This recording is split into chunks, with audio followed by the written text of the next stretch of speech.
Nice to have friendly faces here. I didn't say that out loud. They're all friendly faces. They're all friendly faces. I'm thinking that we're... Well, it's different for you, Pam. Usually you're out there, so now you're... I know this is a Alana, can you let him know I'm that used we to this can't see setting, the but not meeting, the but I place. think that we're on. If you just knock on that door. Knock on the door. Oh, there we are. Here we are. Oh, here we are. Okay. Thank you. Who else? Good evening. Welcome to the Georgetown Regular Session School Committee meeting of Thursday, May 24th, 2012. It is now called to order. First order of business is school committee reorganization. We have a few new faces tonight. Alana Peled, did I pronounce it right? That's good And enough. Pam Lundquist, and we're missing Ann Donahue and Dave Bjork. Yeah. So welcome. Thank you. Thank you very Welcome, much. guys. Welcome. Glad to have you guys here. Very honored. So we're going to rearrange the agenda a little bit because we have a special presentation tonight. But the first order of business is to reorganize the school committee and to elect a chair, a vice chair, and a clerk. And then we'll get into all the other pieces after that. So as chair, I open the meeting, but I'd like to nominate Nominate. Ann Blythe as chairman. Second. Discussion. any further Discussion? Any discussion? All those in favor? Aye. Aye. motion carries. Any- Thank you. Thank you, Oh, Ann. thank you. Pleasure to Will serve you again. accept the Meeting job? adjourned. Yes. I serve at the will of the committee. Yeah, that was Dave's other. Next is Yeah. the position of vice chairman. Chair will entertain a motion for the appointment of vice chairman. The nomination. I nominate. The nomination. I nominate Rob Hoover. Second. Any further discussion? Thanks, Barbara. All those in favor? Aye. All right, next up is nominations for the clerk. I nominate Barb Linares. Well, any further You can find. any further discussion? All those in favor? Aye. Aye. Will you accept? Congratulations. Wow, that's good. Usually it's the new people. I know, They wow. get it slid in on them. That's good. I'm giving him a little way to All slide right. in, right? Without exception, we're going to move on to Miss Scarborough and the Georgetown Middle High School Invention Convention Group. So if you want to come up and So last year, a group went to the Invention Convention and we dropped them a note saying, oh, it would be great to have you come before the school committee, but we were out of time. School year ended. So this year, Megan got me an email and said, oh, I wonder if this year you'd like me to come, like us to come. And obviously we're running out of time again. So I think you haven't gone yet, right? Is that the plan? You're going to go shortly? June 6th. June 6th. So I said, well, maybe if you could come and just give us a prelude, I guess, to what you're going to share when you go to the convention. And it's our pleasure to, as often as possible, we were talking about next year, hopefully every meeting having some opportunity to feature and focus on some kind of student successes and student initiatives that are going on. So this is an example of some of the fine students we have the opportunity to have in our district. Thank you for being here, and sorry for the late delay. now, can I just ask you guys a question? I recognize all of your faces, so I'm assuming it's middle school only. Is that just so everyone Maybe knows they that? should introduce Okay. themselves too. Do you guys want to tell us who you are? I got that covered. Oh, okay. Sorry, go ahead. I won't say anything else. That's Keep right, going. we will not interfere. Hello, we're Georgetown Middle School Invention Convention Group. We consist of our facilitator, Mrs. Scarborough, and 8 members: Michael Kelly, Michael Pare, Jacob Boudreau, Patrick Shepard, Darren Radzikowski, Stephanie Maglio, Lou Caruso, who was not able to attend, and myself, Ariana Natoli. Our group was created 3 years ago when most of us were just entering 6th grade, and the group was brought to the school by our original advisor, Miss Joanne Harrington. She had previously run one of these groups when she taught at the Chatham school system. When Miss Harrington had left that year to teach at another school, the next year Michael Kelly took the initiative to reorganize the group. And with the help of our previous principal, Miss Mary Ellen Annabelli, he was able to find our current facilitator, Miss Megan Scarborough. Our group is now flourishing, and we have had many different members over the course of 3 years. Now I would like to turn it over to Michael to talk about our products from past years. Hello. During the previous 2 years, our group has created some truly amazing products. During our first year, we created a website organizational tool called Active Student Organizer, which helped to organize a student's entire educational life. Teachers were able to input homework and project dates, upload assignments, and students could input their own schedules as well. We even devised a section where textbooks would be able to view online in the future. Shortly after the convention, though, we found the product, which was our entire idea combined into one, Edline. When the school implemented this program later that year, it was great to see that someone had taken our conceptual idea and brought it to life. The next year after the group was reformed, our product we created was the Kobel. The Kobel actually means unplug in Norwegian. The Kobel is a device that could be attached to any phone and would give it extra battery life without having to constantly charge it. The Kobel would not add a lot of extra bulk to your portable device and was a great idea for people on the go. We'd like to present to you the commercial we created last year for the product. Okay. Now you might have to scoot, Brent.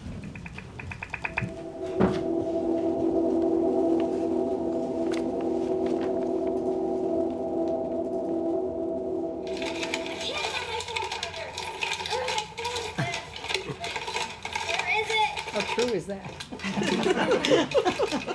I noticed the parents smiling. Good evening, good sir. Would you like to buy our product? Oh, what's that? Oh, sure. We'll seal the deal tomorrow. What? Are you there? Hello? No! Tired of forgetting where the correct phone charger is? And what will you do if your phone runs out of battery when you have an important call to make or email to send? Well, you need the Kobel. This revolutionary new product has a sleek, modern silicone design while retaining functionality and purpose. The Kobel allows you to charge your phone with a conventional charger, but will be able to charge on the go with our amazing battery backup. Now, when will you use the Kobel, you ask? Well, here, see for yourself. Okay. Hey, are you going to a party tonight? I don't know. Let me call my mom. I think my phone died. One sec. Hello? Hello? Yeah, it died. Oh, mine's alive. I got the Kobel. Oh, cool. What is that? It's the case that charges my phone. I should get one of those. Yes, you should. Let me. Here, you can use it to call your mom. All right. Oh, Eagle's killing me. Gotta call my mom so she can pick me up. Hey, Mom, can you pick me? Mom? Hello? Oh, my phone died. Oh, now I have to limp home. Here, have a phone.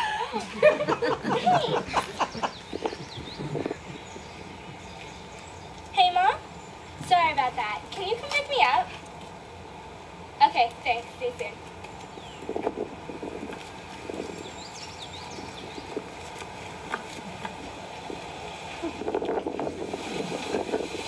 Hey, honey. Hi. Glad you were able to call me. Yeah, come on in.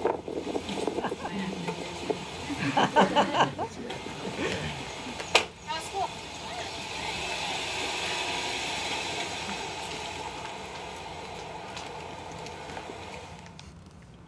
Do you really love the Kobel? Act now and you will receive 2 Kobels for the price of 1. Just call the number on your screen, which is 555-555-5554, and we will rush you out 2 Kobels for only $19.95 plus shipping and handling. That's $19.95.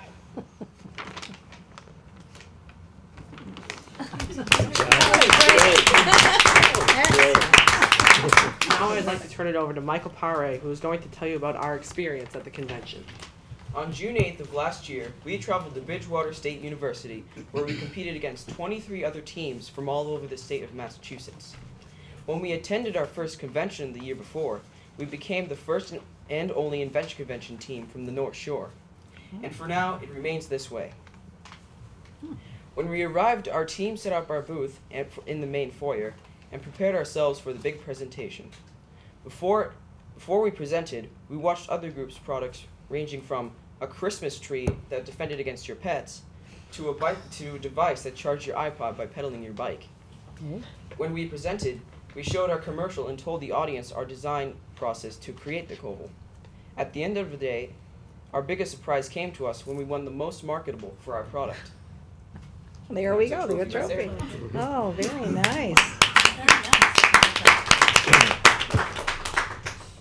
And now I'd like to turn it over to Patrick Shepard to talk to you about this year's concept, UV Logistics. Have you ever had to unclog the toilet and then have to deal with the disgusting plunger after it's been who knows what? Or tried to wash your dishes with a sponge and felt they were even dirtier after? Well, the Georgetown Middle School Invention Convention Group has come to bring you a solution to these problems. From us to you, we present the UV Logistics brand with the UV Logic and UV Logic 2, two inventions in one convention. UV is an abbreviation for ultraviolet, but how does this form of light help kill germs? Well, ultraviolet lights can effectively kill 99.99% of germs in only 10 minutes. Also, it is safe and effective at what it does. Did you know that ultraviolet lanterns are used by sewage workers and plumbers to kill germs, and they contain the same lights that our products are designed to use? So you know you can trust our invention to deal with the germ-infected messes of your home. Not only are the UV Logistics products effective, but also meant to look good wherever you put them. The modern and sleek designs of the UV Logic and UV Logic 2 are meant to hide the embarrassing and unclean sights made by your plunger or sponge. Never worry about hiding messes for that dinner party again. Now here's Jacob Boudreau to introduce the first of our two products, UV Logic. Oh no, guests are going to arrive at your house any minute, and your plunger is a mess after dealing with the toilet. What do? You have to hide this unsightly object somewhere without it spreading germs. We'll never worry about a situation like this again, because our product can fix your worries in a flash. UV Logistics brings you the UV Logic. The UV Logic is the first product in the UV Logistics brand that is made specifically for your bathroom. It is designed to hold the plunger and the toilet brush in a specific container that has a design meant to blend in with your home decor. Also, the UV Logic is easy to use and affordable. It's so simple, even children can use it. Just flip the lid, put the plunger in, close, and then turn on the germicidal UV lights. The UV Logic harnesses the power of ultraviolet lights to clean the plunger of bacteria and germs. In between uses, your plunger has the capability of spreading germs that could get a family member sick. The UV Logic is there to put these worries to rest by purging your plunger of any infectious germs. The best part is that it only takes 10 minutes to clean 99.9% of germs.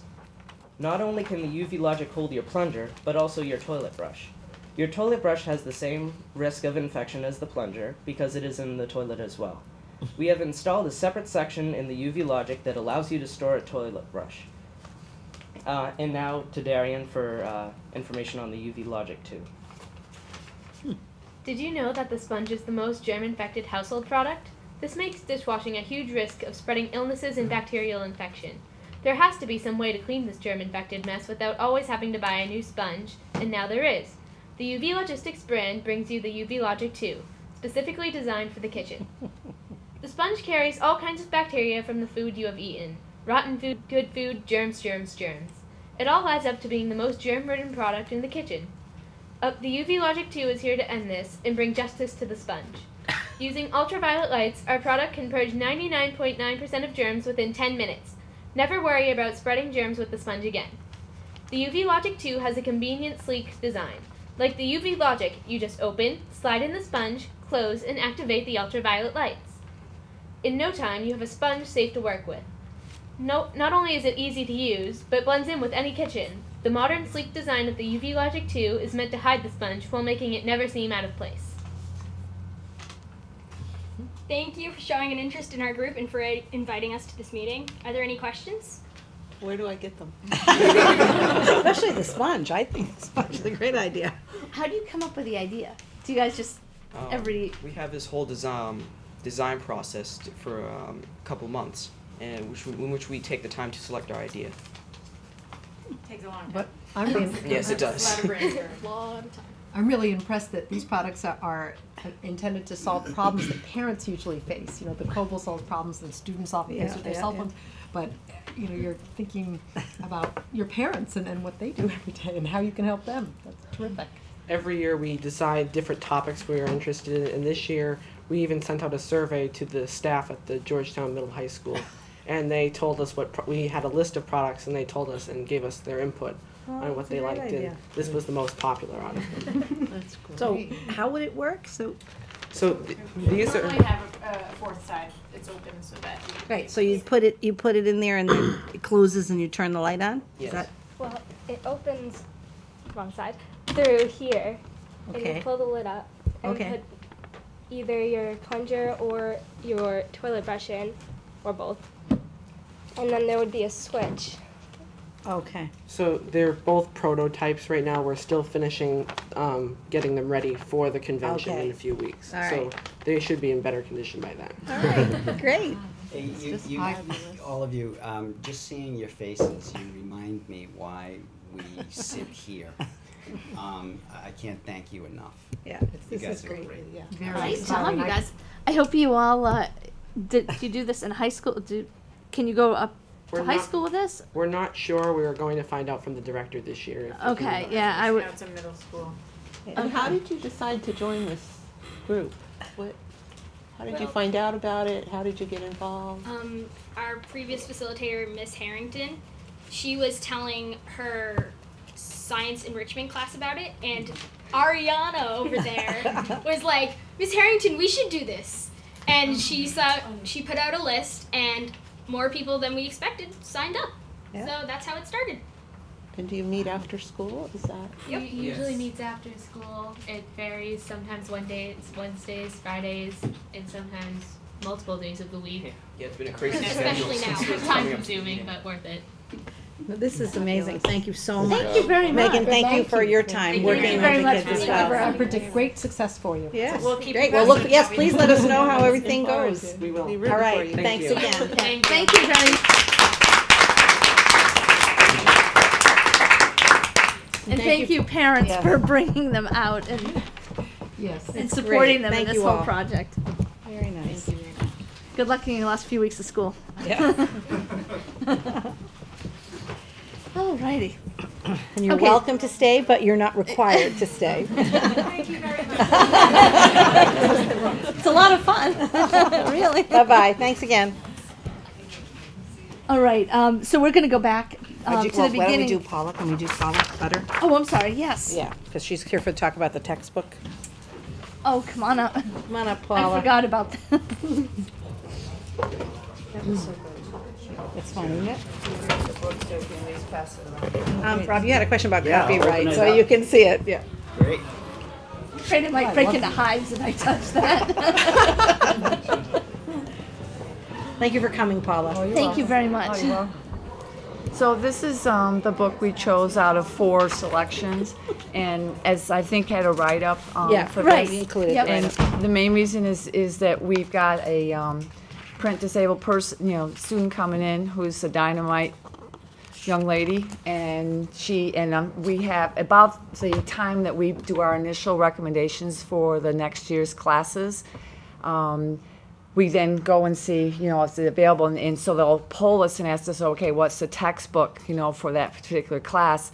And it so happens that the current pre-calculus book is a 1998 copyright. And the facility that does the translations into Braille only keeps 10 years back from the current year. So that being 14 years old, it would have cost a lot of money to have that translated. In this one, we can get a file in, and in fact, the person who works with the individual said that they're going to actually, this is an advanced copy, they're going to actually tear the book, in half and send it to 2 different translators so that it can be here on time, to begin the fall session. So So a that's 14-year-old kind of what book is precipitated. probably a new book for us, the way that we hold on to textbooks. Well, and the other thing is that you'll see that the older the books get, the more outdated the problems and the scenarios that real life scenarios. I mean, when they start talking about CDs, who uses or diskettes? Right. Yeah. And is there a connection to the online? Is there an online Yes, component? there is online access that Okay. that is available. That we can have and stuff. Right. We Because I can know work through that. sometimes parents get concerned about, kids having to lug the textbooks back and forth, and if they forget it, then what do they do? If it's Yeah, not in there's a class? small, but we can work through that, and it is available online. Yeah. In fact, they even have it, ebook, so that you can do it with, there's like the online courses and interaction and everything with it. Right. So, because this is used in college. Yeah, if we're gonna make the investment in textbooks, it does make sense for them to be really accessible, like 21st century, Oh, yes, this materials definitely need to be, is. so No, that's- this definitely is, because that's one of the things I asked. 2012 doesn't get any more If recent kids than wanted that, to right? access it through an iPad or something, they could. It's, if that's something that, then obviously there's small fees, for that, and that can be done. It's not a outlandish fee, but yes, that is definitely there. Yeah, this definitely has that. So as I wrote in the orange notes, particularly for the new members, but maybe Rob and Barbie are new to the process as well, is the policy, the school committee policy is that any curriculum adoption or textbook adoption is a two-step process. So in the first meeting, which is what this is, usually the department head or the principal will come and speak about it. You have a chance to review it. And then the very next meeting, it's on the agenda again for a vote. So in the meantime, if you have questions that evolve or whatever, you can let me know. I'll make sure Paula gets the information. But it's a two-step process. So we won't vote tonight. We'll vote on the 14th. I don't know if this is a fair question or not. I wouldn't really know how to evaluate a book like that. I'm just curious if on a scale of 1 to 10, 1 being the absolute worst, 10 being the absolute best you could find, where would you put a book like that? Well, this one we like very much because we really like this, the author of this, Ron Larson, and our current calculus book, which is also 1998, is a Larson authored textbook.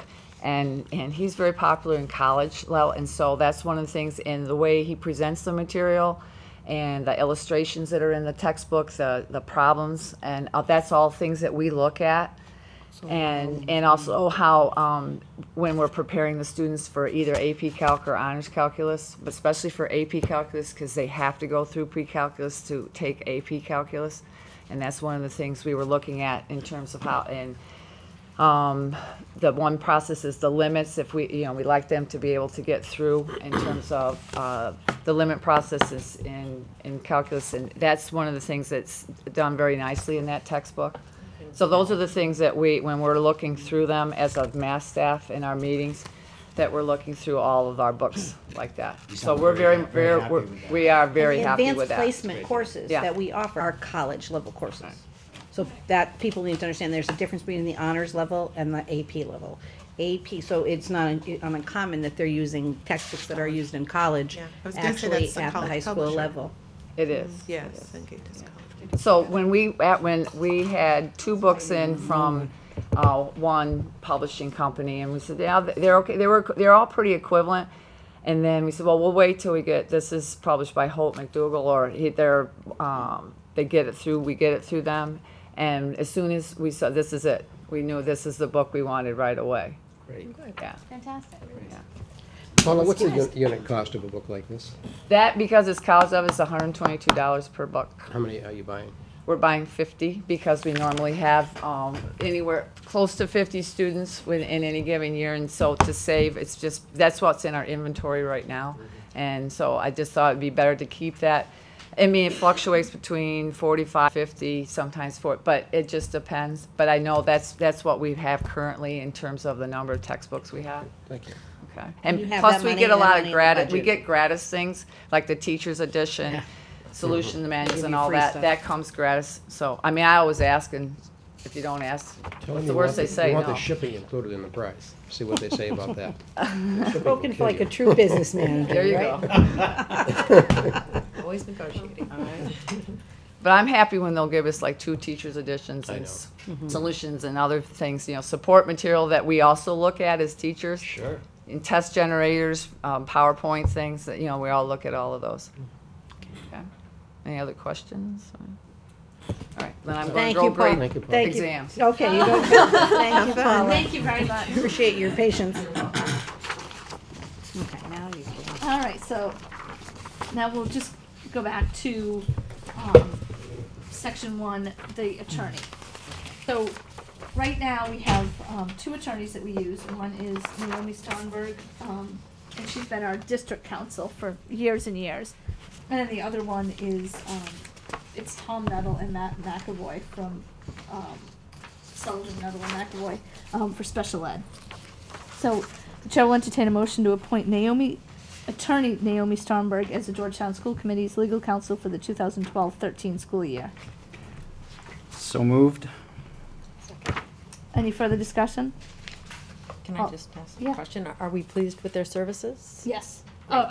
Personally, I am. Carol? Yeah. Okay. That's all I wanted to know. Yeah. Good question. Any further discussion? All those in favor? Aye. Aye. Next up is we're appointing a special education attorney, and this is the firm that we use to handle special education issues. That's not to say we won't call Naomi if we have an issue, but if there's something that comes up, we'll go to this firm first if practical. Their specialty is special education. And we are very happy with them. Okay, thank you.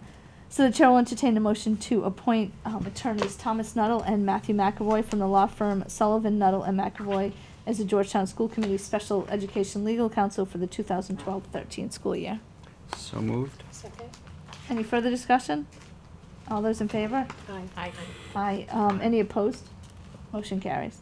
I always forget that. Okay. Next up is the appointment of subcommittees and alternates. So, I think we have all those laid out. And this, we'll just start at the top and go through and find out what people are interested in doing. And I apologize, I have Laura's packet, so I'm not as organized. Should be the top page. Top page? Ah, and it is. Okay. Finance and budget. Can I ask a question before Absolutely. we move into this? Because I see we have standing committees, negotiating subcommittees, Yep. special subcommittees. So, and in here, members serve on 2 subcommittees. Does that include just the subcommittees? Or are all of these subcommittees and each one of us would serve on 2 of these? Is that? You can serve on as many or as few as you would like. Okay. And served on. I think Barbie served on all of them last year. 4. So the committees finance and budget obviously take care of the budget, review the financial reports, deal with any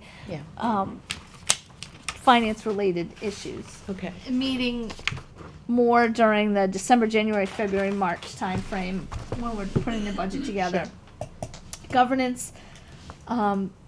I've always thought that most of the heavy lifting was done when the policy manual was written, but you can attest better than I can. It was a lot this year. It's reviewing. Typically, you pick one section a year to review, and you go through all the policies in that section.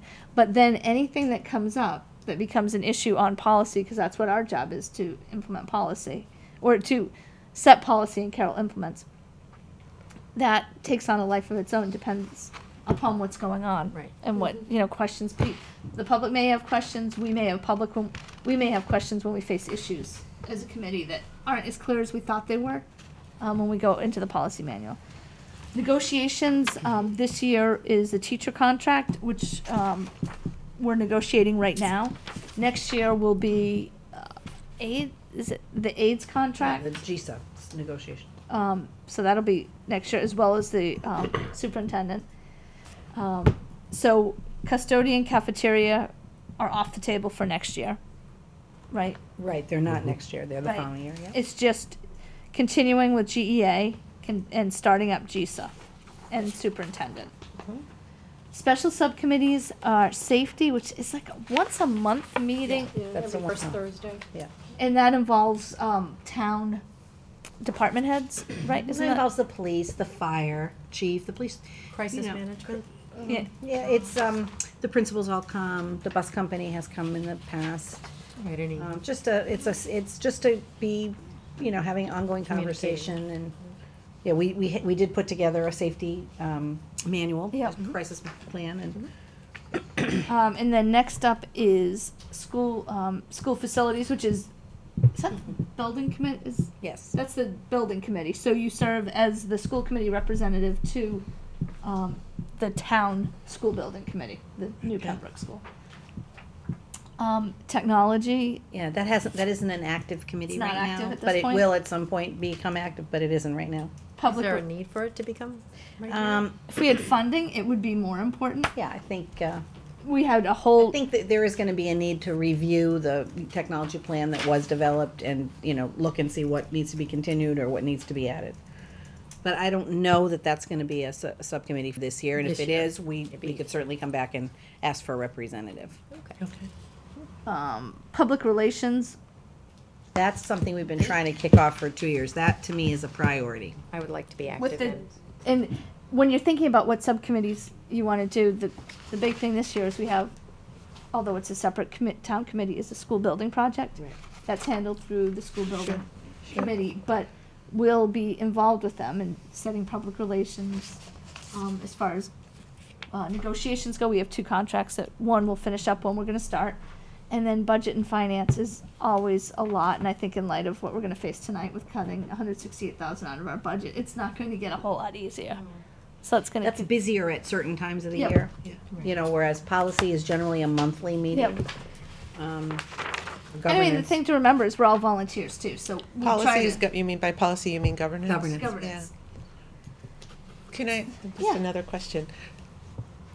Because it's on my mind that if the town approves a new school building, and that there would be some changes, I imagine, I don't know how, when we merge what are 2 separate buildings with 2 administrative staffs in each of the buildings, is that something that governance is going to be would involve? There probably wouldn't be governance. That would probably be the full committee. Budget and finance probably would be the committee that would talk about that most, Okay, because it would have a financial impact.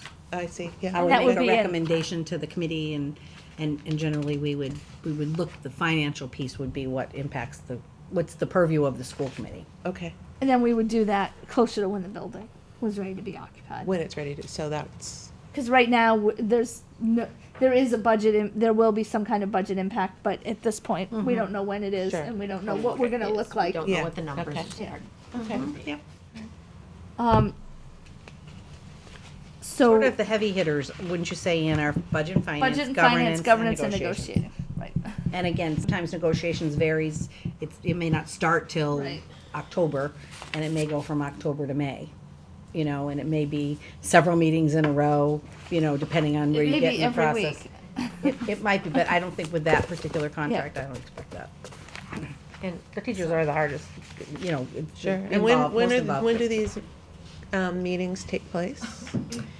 Depends on availability. It does Like, depend on it's availability. really more on your schedule and the people on the committee with Okay. you, on the Right. subcommittee with you when you can meet.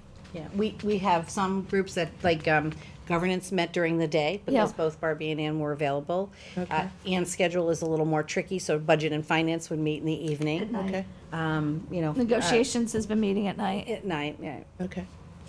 Building committee is night primarily, right? Yeah. Right. Yeah. So, all right. Are you looking for us to share our preferences? Oh, or- yeah. Oh, yeah. Okay. Is there is there anyone that wants to do budget and finance? Barbie, you've done it this year. Do you want to continue on? Well, I think I'm getting the hang of it, so I definitely think that a second year would be It would be. beneficial It is, to me. it is helpful. I agree. The first year. You want to do that? If at all possible. Absolutely, it's perfect. So Barbie is going to continue, and Rob is on. I'd like to learn more before I go there. It's a lot of fun. Does anyone want to be the alternate? If not, I can do that.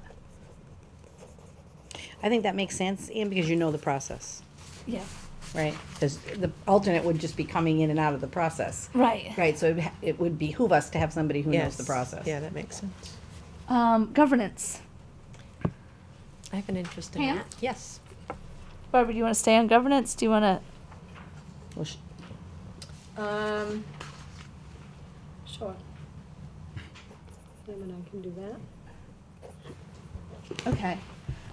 Negotiations. Who's the alternate, Ann? Oh, alternate.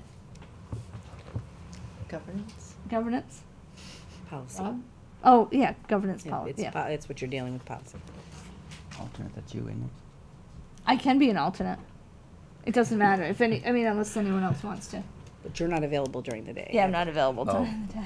Is, if that's a committee that meets during the day, I'll do the alternate. Okay. All right, negotiating.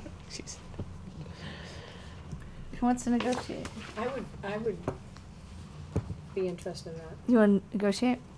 All right. Barbie, you're gonna be. Do you want to just say a little bit, Rob, about what what being on that committee is like? And Negotiations? just- Yeah. Well, I was an alternate, so I am not I'm the one yet- that's doing it now. You're the one, and David was. And so Dave was doing you it. would be best to answer that So it's question. sitting down with the union and negotiating their contract, trying to figure out what we can do financially, what Carol needs out of the contract from a management perspective, and what the union's looking for. And trying to find a way to. We tried to, And try to we bridge that. tried to make it collaborative, you know, and try to talk about the interests, like why, if something's important, why is it important? And what, you know, what is the impact, you know, so. And it's does that really- it's typically really meet kind during of the a day, painless so? process. It typically, it might be able to be meet in the late afternoon. Okay. Or early, because you know, the people who negotiate have full-time jobs during the day. Okay, So it's they don't teachers. generally get released to Yeah. participate in the Right, got process. Got that. I was gonna stick out negotiating, just because we're God willing, we're moving down the right road. And what's on left one. on negotiation is GEA. GSA. Which is The aid, Tutors, aides, Okay. support staff, I would say, secretaries. finalizing the GEA negotiation, Well, hopefully you're gonna do that before the end of this year. which is a That's the teacher's hope. contract. That's the GEA negotiations. That's Right. Yeah. That's still So going. it would be somebody who would join in, just wrapping up the final Yep. terms of the contract. okay. And then Did I you say would. you wanted to do that or not? She's not everything. Or negotiations. Yeah. Okay, so Okay, who's gonna do it? If Barbie wants it, she can have it. Only because only If you want me because to take, I'll you have take school building. You have the build. Yeah, Rob That's has what the I building. was. That's Yeah. what I was- Okay. Rob has the building. All right, okay. so I'm gonna do this with Barbie. You're set with that? Okay. All right, So alternate. Anna and Barbie, and who's the alternate? You don't want to be the alternate, Rob? Sure. I'd be happy to be the alternate. All right. No, I have minimal experience, but I'd like to learn more. Okay, safety. I can do Do safety. you want to do safety? Yes. Pam is going to do safety. Okay. Pam is- And then alternate. All right. School building committee. Rob. Pam. I'm wanna do that? I'm interested in Okay. doing that. Yeah. I think it would be great to have a second person joining the, because we're getting to a point in the process where having more representation from the school committee there, I think is going to be very I haven't been valuable. at all. You just have to Okay. make sure you get that approved through the Board of Selectmen, because, you know, they have a certain number, they have a certain number Oh, of people shoot. on the committee Yeah. for quorum purposes. And so I just, it's not Yeah, I'm that glad it you can't be said that. done, but it just requires a process, I think. It does. Maybe you could be maybe Alana could be the So alternate. we only. I could Why be do the we have? alternate. So if too. you couldn't make it, she could come. We haven't, Yeah, for sure on that. we just have to run that, we're just gonna make sure that. Whose ball is that going to carry that to check? I'll with? shoot him a note tomorrow and ask him. can still go, right? Yeah. Oh yeah, you can. You can go. You just can't vote. They're open meetings. It's open meeting. Right. So you can Okay. go. Right. Okay. Are we gonna do anything with technology? I think we shouldn't do At this that. point, I wouldn't worry about that. Okay, public Public relations. I have an Abs- interest in that. yeah, abs- Oh, would you like to do it with me? Absolutely. I don't know if it makes sense for two new committee members though to do that, but We haven't done think- anything with it, so yeah. it's new. it's all new. Yeah, it's all new. That's Well, definitely here we something I go. We wanted could to be try. dynamic duo and Okay, it's so again, you've gotta think relations. that through, because we can't have three. Yeah. I know Rob's been asking to do it for, Yeah. I'm absolutely. you've been willing asking to take a back seat on that. I mean, the reason I wanna didn't do public speak up on relations? anything earlier, because I knew I was saving You were myself for saving that. Terrific. but- Right. So why don't Can we have three people So on why that? don't we let Alana take the lead on that? No, okay. because you It would be It would be a quorum. Quorum. Okay, Subcommittees are two. okay. So, So do you want to, Alana, do public relations with Rob, are you okay with or that? do you want to give a? Pam, really, that's I Pam's know. baby. She's really wanting to All do right. it. I'm rock, I'm paper, happy to be scissors. the alternate. No, I'm happy to be the Are alternate you there sure? as well. Okay. Yeah, So alternate. and I'll just be on the phone with her a lot. All right. No, it's good to have this much We'll work interest in together. it, so we That's can get great. it. Thank you. Yeah, it really is a need. No. That's great. Legislative Doesn't mean they won't give liaison. you any jobs. Right, no. Okay, well, thanks for. Carol, You know, you're going to my continue. editor. I to do will, this. unless somebody wants My to, favorite editor. just get, keep updating the committee on legislative kind of things. Laura, do you have all that? Okay. I think it's Barbie. Barbie. Yep. Yep, you have all, You just, you need to do a motion. Yep. So the chair will entertain a motion to approve the standing committees as discussed, or should I go through each one? go through each one, okay. The chair will entertain a motion to approve the Finance and Budget Subcommittee as Rob Hoover, and Barbie Linares with Ann Blythe as, an alternate. Can I just, okay. Governance, Pam Lundquist and Barbie Linares with Alana Pled as an alternate. Negotiating is Ann Blythe and Barbie Linares with Rob Hoover as an alternate. Safety is Pam Lundquist with Barbie Linares as an alternate. The school building committee is Rob Hoover and possibly Alana Pled. We have to check with the Board of Selectmen, or at least as an alternate. No technology subcommittee. Public relations is Pam Lundquist and Rob Hoover with Alana as an alternate and Carol as legislative liaison. Do you have enough? Need a so moved. So moved. Yeah, so Any further discussion? Barbie. All those in favor? Aye. Any opposed? Motion carries. Okay. Let me, on to the next one. Okay, let's see. District officers, the appointment of the Title II Compliance Coordinator. The chair will entertain a motion to approve Donna Straight as the Title II Compliance Coordinator for the 2012-13 school year. So moved. Second. Any further discussion? All those in favor? Aye. Aye. Any opposed? Nope. Right. The appointment of the Sexual Harassment Hearing Officer. The chair will entertain a motion to appoint Brian Gill and Margaret Mayer as the Sexual Harassment Hearing Officers for the 2012-13 school year. So moved. Second. Any further discussion? All those in favor? Aye. The appointment of the school physician. The chair will entertain a motion to appoint Dr. William Medwood as the school physician for the 2012-13 school year. So moved. Second. All those, any further discussion? All those in favor? Aye. Motion carries. All right, moving right along to the approval of minutes. Oh, actually, we'll do the consent agenda.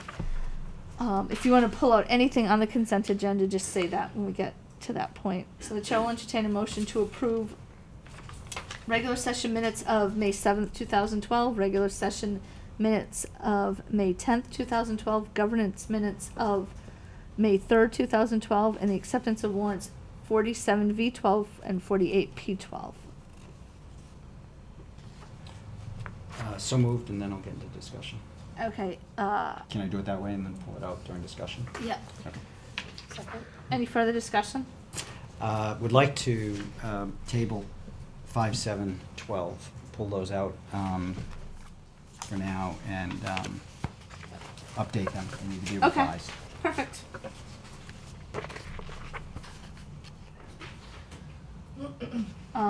So the consent agenda is revised to pull out regular session minutes of 5, 7, 12. Any further discussion? Any more discussion? All right, all those in favor? Aye. Aye. Okay, we don't have a student rep. He or she will join us in the fall. And we are gonna move right along now to, is there anyone here from the public that wants to speak on anything on the agenda? That isn't on the agenda. That isn't on the agenda. Any questions about the superintendent's report? Nothing? Okay. School reports? And I just wanted to Oh, yeah. mention, just before we go, just because I think it's always helpful for the public to hear positive things about our students. Yep. I was made aware by Corey Seepy, who's our band director, that recently the band went to the Six Flags competitions. And there were 12 bands and 12 choruses that competed. And the Greenfield High School band placed second overall by only a half a point. So it was very, very competitive process. The Greenfield, the Greenfield, it's my old school, the Georgetown Middle School. It was GHS, right? Some habits die hard. The Georgetown Middle School band won the middle school competition and placed third overall, including the high school groups. Wow. And both received excellent ratings and scores of 8 or 9 across the board. And the GHS chorale and chorus also came in second and third overall, respectively. They're receiving impressive results. Excellent ratings as well, and the 8th grade course received a good rating. So, you know, I'm sure you join me in congratulating them. They did just recently did a series of concerts, and I ones I've try to been go to. to everyone, and I'm always impressed. And if you haven't had a chance to go to a concert, you know, I encourage you to do that, because I think you will be very impressed. Our music program is one of our strongest programs, and right now we're in the process. Mr. CP, as you know, is leaving, and we're down to the final 2 people on the new band director. So we're looking forward to resolving. Just curious, does Mr. CP provide any input in that? Oh, in terms of the band director? Yeah. Mr. CP and Mrs. LaFlamme basically ran the process.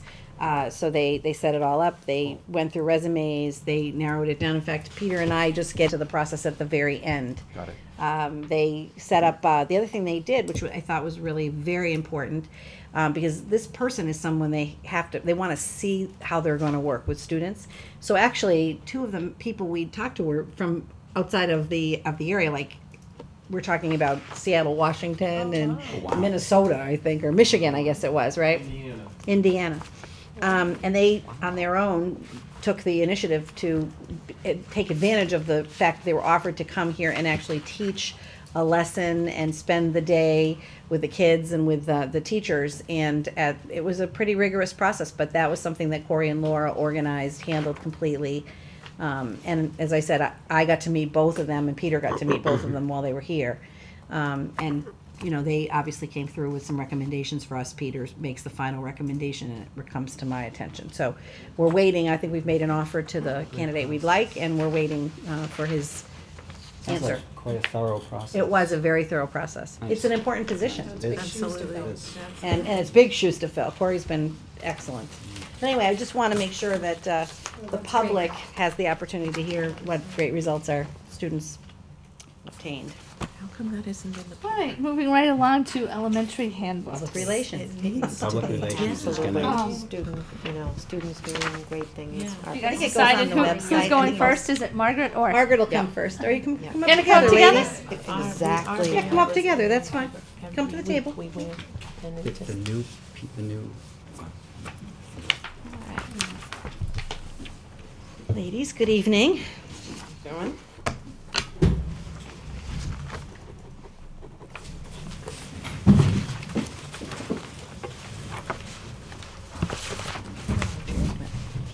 Kids will. See them? It's not in there.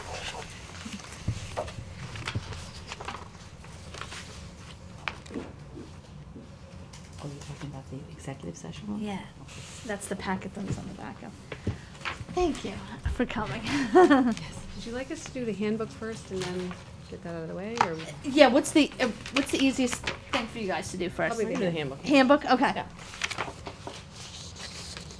All right. So we have a couple of changes we'd like to add to our handbook. We want to add these dress code additions. Mainly it focuses on the barebacks and spaghetti straps and the flip-flops that we have safety issues with. We'd like to add that. So you're saying no flip-flops? That was added last year, so that's this year the change would be the barebacks and the spaghetti straps. So in This terms year it of, says no flip-flops. in terms of flip-flops though, I mean, I know kids wear flip-flops. How do you enforce it? Like, do you call home and? Right now, we don't call home, but what we notice is when the kids, what we say is they can't go on any of the playground equipment when they're wearing flip-flops, because that's where we see all the accidents happening. When kids have flip-flops on, they go on the playground, without playing any kind of games outside. That's when accidents happen with their. Do you find that many kids wear the flip-flops? Many do. Many do. Especially this time of year. So maybe the parents don't really, if they haven't read the handbook or don't regularly read it, they don't know. So I think that's your point, right, Barbie? I mean, like, would it be up to the teacher, like, when the kids come in and say, oh, you know, like, I'm telling you now. I announce it regularly, when we get to the springtime and the summertime, we announce that, we talk about it, we reinforce that, we You encourage announce it to the students, is that? Yes, we announce it in the morning, just reminding them of the. I know teachers put it in newsletters and they often. It's on your website. It's on the website. Have you ever no problem if your parents read the website?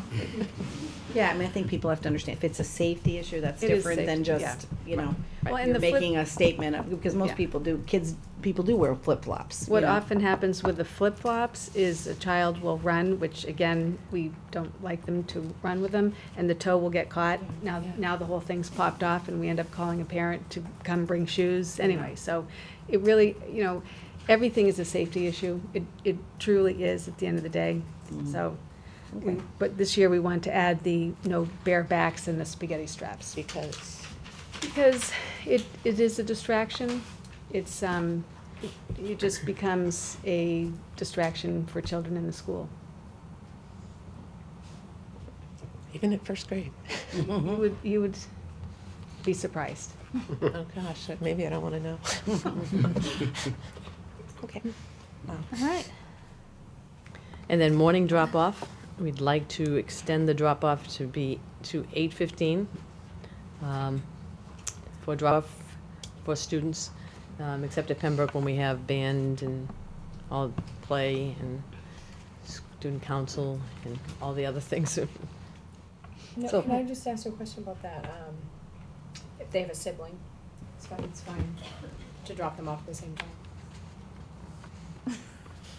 Yeah, I mean, I think why this is on the table here is that there is a before-school program at Pearlie, so parents that need to drop their children off at, before 8:15, because there isn't really supervision until 8:15, like on the playground. So they can, if they need to, it is a cost, I understand, but there is a provision where students can take advantage of that, or families can take advantage of that, and actually, I think there's a shuttle that brings the children to Pembroke. So once the parents drop their children off, like in the Pearlie program, they can get to Pembroke if they're Pembroke children without any issue. The problem is that a lot of parents, I'm sure they're on the way to work or whatever, and they say, well, there's a program going on, so they must have supervision, we can drop our children off. And it seems to be getting earlier and earlier. There are kids being dropped off even before the buses get there. Hasn't it been 8 o'clock? Wasn't that the It was drop 8 o'clock before, yep. Yes. Okay. But again, it's the Okay. problem Well, gets to supervision, and Absolutely, yeah. so I think that's why they were asking to have it come back a Just little want to bit. make sure I wasn't breaking anything. No. What was happening now at 8 o'clock drop-off? Well, again, many children are coming before 8, and it is a supervision, again, it always comes back to safety, it's a supervision issue. The other issue at Pearlie, if children are coming before 8 unsupervised, they are there, they could be there conceivably 50 minutes, almost an hour, before any instruction. And if children come to the before school care, they're involved in activities, they're socializing, there are things provided for them, so they're busy, they'll have breakfast.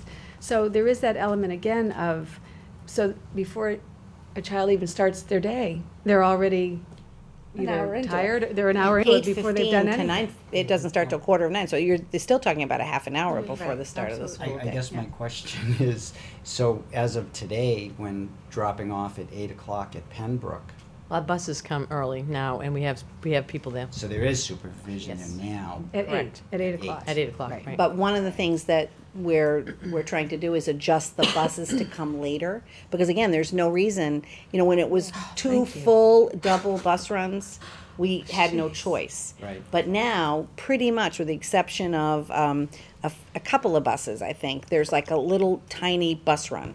That's a second run. It goes to like one area and back. So it's not as necessary for the kids to come in as early. So that's what we're trying to do, is to adjust that back. And we just want to give parents fair warning that maybe there's supervision now, but there's not likely to necessarily be supervision in the future. Does that impact the going there early at 8 o'clock and getting something to eat in time with them The going out? breakfast program? Breakfast, well, they still have 30 minutes, 35 minutes to do. From 8:15, they still would. And we don't have a lot of kids get breakfast, probably, I would say 4 or 5 a day, Yeah. most. Yeah, I mean, I'm surprised, honestly, at the limited number of children Okay. who get breakfast. I mean, I think you maybe have one, right? One or two. Yeah. So we need to make sure we communicate to parents. Right. Yes. 8:15. Right, 8:15. Mhm. God willing, that will make them drop them off at 8:15. And then the last one is just school attendance. I think one of the things that we've struggled with this year and a lot is the absences of our students, but also the tardies. I mean, every day it's, you know, significant time in staff members. We have sometimes 2 or 3 staff members signing kids in to be tardy. And the line is like 10, 12 kids, depending on different kinds of day.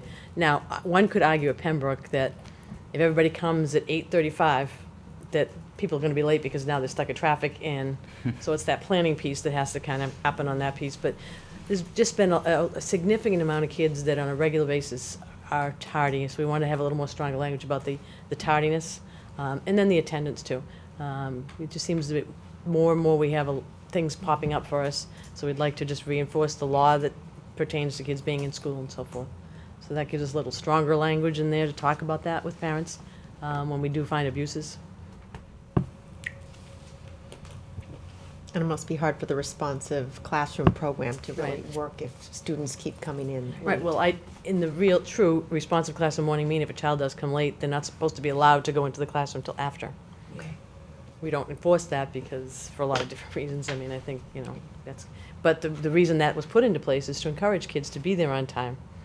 So what we do is we do our morning meeting, I mean, our announcements at between 8:40 and 8:45, so at 8:45 we start our morning meeting. So it does give those kids a little bit of wiggle room to get down there, but, you know, it's the signing in, it's the same kids, it's the, you know, the tardiness, and, you know, we have some kids with 60 absences, we have some kids with, you know, 25, 30 tardies, you know, so that's a lot, you know. That is a lot. So. For 180 days. It is.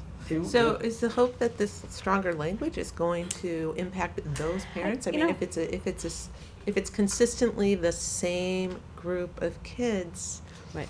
I don't think anytime we put up, you know, it's like we put all these rules in place, that's why we have the kids at Pembroke do their rules. I don't think anytime we put necessarily rules in place that changes behavior, but what it does give us as administrators is an opportunity to have conversations with parents. Okay. So when parents come in and we say, you know, this is really getting abusive, and as you know in our handbook, we have, so it gives us that leverage. Okay. I don't think it changes behavior, and, you know, very often, sometimes it's not necessarily the kids aren't driving the car. So, I mean, it's a balance. That's the problem. Yeah, Right. no, But that's what I'm also, saying. you know, It's that- parents have fights in the morning with kids getting, you know, so, I mean, it's all sorts of, but for us, it gives us an opportunity for parents to come in and have a conversation and say, listen, this is happening, this is abuse, you know, what can we do about it? How can we work with you? So I, that just, and it builds the awareness of our staff to make sure that we're paying attention to that too. Sure. I think all those things would just help us a little bit. Sure. It's not like, Absolutely. you know, we're gonna be out there and enforcing it, but it gives us an opportunity to really talk to parents about, and it's not a lot, but it's enough that I'm noticing it's the same faces every day. So. The only question I just wanted to ask, as far as morning drop-off, pickup time at the end of the day, how's that been going for enforcing and people parking where they're not supposed to park in the front door? I think it's just a logistical challenge. It must be wicked. Yeah, I mean, we have more and more parents pulling up to that front parking lot, coming over, grabbing their kids out of the line, which causes us, you know, luckily I know most of the parents, so, you know, it's easier from a security point of view, but, you know, it's just now they're coming over the line, pulling kids out of the line, and then they'll walk in front of the line, so. Yeah, then they cross. Yeah, and they'll cross, and it's, you know, you don't know. That's the piece that worries me the most about pickup. I mean, it's a great system because they come in and they never have to get out of their car. And I think our after-school program has helped the line in the afternoon. I think because we have band and because we have all these enrichment and extended day, there's less. But, you know, on a Friday, when we know that there's not a lot, there's only 2 programs offered, you know, that's a longer pickup. So that's when parents say, it's Friday, I have someplace to go, and they'll pull up to the front, and then it becomes a social piece. The parents are standing there, so it's not a battle I want to fight, but, you know, it does concern me from a safety point of view. Is the policy supposed to be that everybody stays in their car? Technically, yeah. Wow, I violate that. You're not alone, because I had a whole You're on discussion film at the now bus saying stop this that. morning with No, parents I- preparing When we me know for better, we Pembroke do next better, year. Well, no, I didn't know that. I didn't know that Well, it's something it we've was not really enforced. to park in the parking lot and get out of your car, but parking in the parking lot and getting out of your car and then waiting for the kids to get out Yep. and then going in to get your child. I thought that was okay. I didn't know Yeah. that. Well, I mean, what happens, we just built that parking lot like 2 years ago. That was Yeah, never got it. there. Take it down, yeah. Yeah, All right, because. let's keep going, guys. We could All be- right. So you wanna, Good job, Shannon. Well, only because after going I through know. Pembroke for 7 years. You know all the ins and outs of parking. the parking issue still is a disaster, and it will be. All right. Right, it will be. Let's see, so we need to approve your, do we need to approve the changes to the Well, handbook? technically, in the law, you don't, but we have We as a usually matter do, of practice, yeah. So the chair will entertain a motion to approve the changes to the elementary handbooks as presented by Dr. Tanner and Ms. Mayer. So moved. Can I just have one more question. This is Any regarding. further discussion? Yep. I'm sorry. Oh, sorry. No, it's okay, go. I need to No, learn the correct language. No, that's all right. No, that's let's what it's see. for. In the Pembroke handbook, under family vacations, Yep. it says teachers are not required to give out homework assignments prior to family vacation. Okay. Then, under proactive steps to improve attendance, it says the child will be expected to make up all missed work and advanced assignments will not be provided. So when they return. They have to make it up when they get back, so the burden isn't on the teacher Right. to Are you- get it. But Are it you says here. questioning the difference between not required and will not be? Yes. Yes. So, I mean, the first statement says teachers are not required. They're not allowed. Is that correct? No, the teachers, the old language in the handbook said. Can they give out homework they- assignments prior teachers to a family vacation? Can, yes. Oh, can. okay. Right. To the In certain discretion. circumstances. Well, it's depending up to the on discretion of the teacher, which, the I circumstances. think, you wanna speak to that? Well, again, I think that makes it hard for teachers if it's left up to, well, you can, but you don't have to, but you can. Right. And I feel also, we should not be leaving that up to the discretion of the teacher, that if that's a Right. policy, again, it's important to be in school. I do understand why parents take vacations not during vacation time. And, there are many good reasons, and I would never begrudge anybody family time. But I think it's that element of, but you just know you're not going to get advanced work. We say do a journal, read. There are so many things that you could do while you're on vacation. Talk to your child, enjoy, take pictures and discuss it, that you don't need that work anyway. And so just to make it common language that teachers will not be required is. But I think Pam might be identifying a discrepancy. Is that what you're doing, Pam? Well, yes. Yes. I mean, when it says teachers are not required to give out homework, that implies that they Can. do have the discretion. Yeah. Yeah. And so I'm Well, I just think wondering, do you the think this wording- language well, is the clear wording- enough? Well, I think, see, it says here, it focuses on not required, and the bottom says will not be, if, missed work in advanced assignments will not be provided. So I'm wondering if it says teachers that's the will phrase that not, was gonna be teachers will changed. not give I don't out have the homework handbook with me. prior, clears it up. You know what I mean? Yeah. I think that's a good point, Pam, because it Yes, is a little yes. confusing. And that, I don't have the handbook with me, that could be the wording that's in there. Right. So we do Right, want to probably. tighten it up, so however we're going to. Right, it would be, if you're gonna go in that way, it would be teachers will not give out homework. Will not give out homework Yeah. assignments prior to a family vacation. So that, Why don't we just use the same language from above? Are not required to give out. Because Well, down that here it suggests says they that will they not can. provide it. It the suggests bottom. that they can at their discretion. gives them leeway that. Oh, okay. Good catch. Okay. All right, so the chair, so we have a motion and a second for the discussion. Margaret and Donnie, you will make the change so that the wording is consistent. All those in favor? Aye. Aye. Opposed? Motion carries. Okay. All right, moving right along to the school improvement plans. All right, good evening. I'm Margaret Marth, principal at the Pearly School. And I want to start by saying thank you to the school committee for your ongoing support. And while Ann and Dave are no longer here, and they'll be missed, I do look forward to working with Pam and Alana. And I want to say thank you to our school council representatives, parent representatives Joy Bonavita, Marie Katzen, and Alana Mellon, who for various reasons, one of them being obvious, will no longer be parent reps, and also your daughter's moving on to Pembroke. So I'm putting it out there now, I will be looking for 3 parent reps in the fall, and also I will need a parent rep on our kindergarten readiness and curriculum committee. I want to thank my school council in general for a wonderful year. We had great discussions. Our discussions guided the committee's work, and our parent survey was written to answer questions and things we wondered about. And and the results were reflected in a new initiative in the school improvement plan. Thank you to Carol, as always, for your guidance and support. And thank you to Julie DeRoche for all your help through the year as we revised the report card and for giving us the big picture vision for the district through our committee work in ACT so that we could do our work. Thank you to Barry Belanger, wherever he is. I cannot make it through a day without him, and he's an incredible resource and support in so many ways. And he was also on our school council, and he's just an invaluable resource. Everyone echoes that. We all understand Very that. valuable person. Yes, he is. And thank you, of course, to Pearly educators who come to school every day caring, committed, and so competent to do what it takes so that every child succeeds. And we live our motto, the Pearly School where children blossom.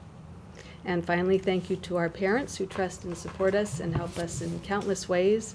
The success of each child is built on the partnership between school and home. And we had a very busy year. It's hard to believe it's coming to an end.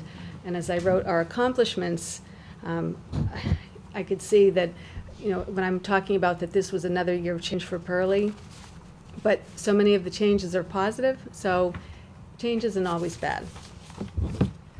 We continue to refine our balanced literacy instruction and use data to make decisions about interventions in small group instruction. Professional development was provided district-wide, but also embedded with the help of our literacy coach. Teachers participated in study groups and grade level meetings in which we talked about reading and best practices in balanced literacy. This year we were fortunate to have a math interventionist who worked with classroom teachers to identify children needing math support. A math screening tool was purchased called Aspens, and that's now going to be an assessment we use 3 times a year, like Dibbles, to provide a quick snapshot into a child's math fluency. Ellen Bazillion, our PE teacher, taught a class on a rotating basis to kindergarten and grade 1 students using the bully-proofing curriculum. And our responsive classroom liaison, Jill Preventure, who's also a first grade teacher, provided professional development to staff, strengthening our responsive classroom routines. And as I mentioned earlier, our school council identified areas in which communication could be improved, and the website, as a result, has been much improved, and it's ongoing, day-to-day updated through Barry and myself. We provided parent workshops throughout the year on balanced literacy and everyday math, and in collaboration with Kathy DeWitt from the Public Library, we presented a workshop entitled Ready to Read. Last year, I did present a 2-year plan to the school committee. So going forward, this will be the 2nd year. The goals will remain the same, mostly. So goal 1 is for 80% of all kindergarten and grade 1 students to reach 80% proficiency or above on Dibbles assessment and to read at or above grade level on Fountas and Pinnell. We continue to align curriculum to the standards, and the report card work that was revised this year continues to help in that work. Goal 2 is the new goal. This is in line with the district's goal to articulate a K-12 writing curriculum. And that it will be aligned to the district's goal. By the end of the 2012-2013 school year, students will continue to advance in their writing proficiency to meet grade level expectations as defined by the Massachusetts English Language Arts and Literacy frameworks. We'll be looking at student work to identify grade level assessments and rubrics. Goal 3 is that all students will reach 80% proficiency as indicated by everyday math assessments. Also, as I mentioned earlier, Aspens was brought, and the goal is for students to reach 80% proficiency or above on Aspens. Goal 4 is to promote awareness and respect for intervention and prevention of bullying, and we will continue to implement the bully-proofing curriculum and implement responsive classroom. Goal 5 is to increase and improve parent communication, and through our parent survey, sorry? I think that was goal 4. The review of the first 4 goals might be earlier on in the plan, and then if you fast forward ahead. So on the survey, what we found was that over half of our respondents didn't have any knowledge of our district wellness committee, so we did add that as initiative on our plan.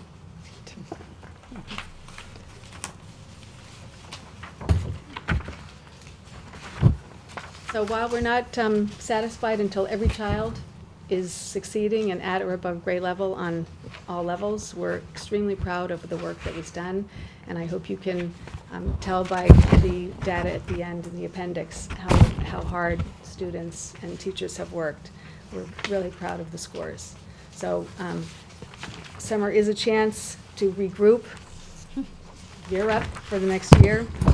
I can't wait to see the incoming students where they are, but we know we're handing over our children and feel confident that they'll do well, and I know they'll be in good hands. Thank you. My daughter said to me she wished Pearlie went to 6th grade. Oh, wait until she gets to Pembroke. That transition. Pembroke's a wonderful place. Can you just help me understand on the 211 adequate yearly progress data? And I know it's 211 improvement rating. It's on page 10.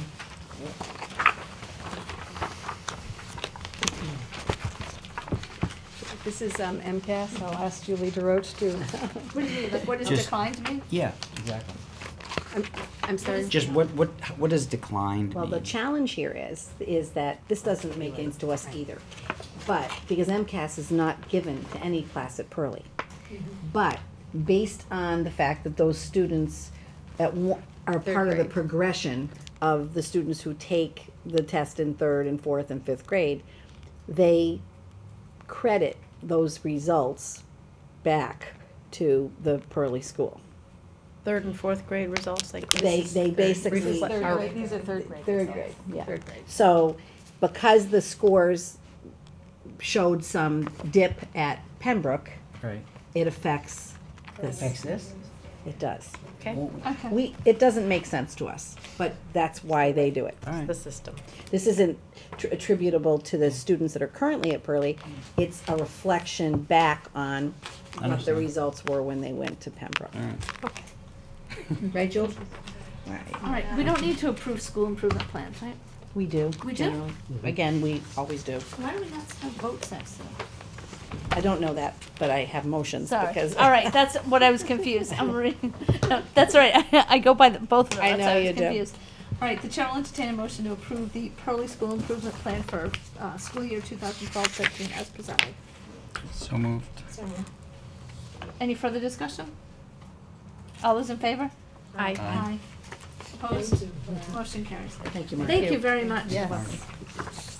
And you're certainly doing well. Okay, Donna. Stacy, no interruption. No interruption. So I'm going to go over Pembroke. Welcome to our new members. You know, I've been at Georgetown for 5 years, and it's great to be in a community that's so supportive of the schools, and it's been a great experience for me.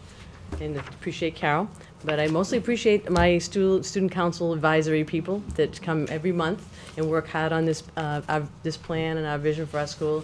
I want to thank Amy Purcell, Michelle McKeenan, Michelle Smith, Suzanne McDonald, and our teachers, Sandy Mangino, Monica McGinnis, Jamie Hansen, and Elizabeth Carroll. They put the time in to really think strategically about our schools, so I appreciate their work. This work isn't done in isolation. We count on our staff to work diligently, and they've done yeoman's work at Pembroke over the years, and they've been involved in a lot of change initiatives. So, and it's the work of a teacher has been difficult and hard, but they've really risen to the occasion. So I appreciate all their hard work over the years to bring our school improvement plan alive. A couple of the highlights that we had this year. One of the things that we really focused on this year was raising the rigor in our units of study and reading. We tried to align them to the Common Core and change the trajectory. One of the things we were noticing with our strategy instruction, it was kind of getting repetitive for our kids, so we initiated some work with Lucy Calkins to really get kids to really think deeper into complex text. So that was the work we did this year. We focused on writing, again, because we have the 4th grade MCAS. So we don't only focus on the personal narrative, though, we focus on the writing process. We did some work with the DESE to try and look at student work and look what they're looking for actually in student writing in 4th grade. And that was a wonderful experience. They came twice. Julie DeRoche did organize that for us. They came twice and really worked with our 3rd and 4th grade teachers, and that was extremely helpful for our teachers to really make sure that when kids are getting scores in our long composition, that we know why they're receiving the scores they are. We opened a new level library. You said the DESE? Department of Education. Department of Education. Elementary and secondary Okay, education. thank you. It's the I know. state agency, yeah. We I know did- we forget our Yeah, jargon, yeah. not everybody understands it. We did all our professional development this year was on small group instruction, and I think that's what I love about our curriculum, particularly in math, literacy, and in literacy, is the fact that we really individualize for kids.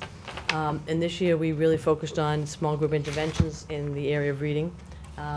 And actually today at our book fair, Virginia Berkson came to see me at the end of the day. She said, "I've never heard kids talking about buying the same book so they could be in book clubs." So that was one of our initiatives this year, was book clubs in our classrooms. So kids were saying, "You buy this book, and this summer we can have a book club." Yeah. So that was part of our work that we did with professional development, but it's also the work that our teachers are doing, really talking about books in really authentic ways. So that was important. We opened our new level library.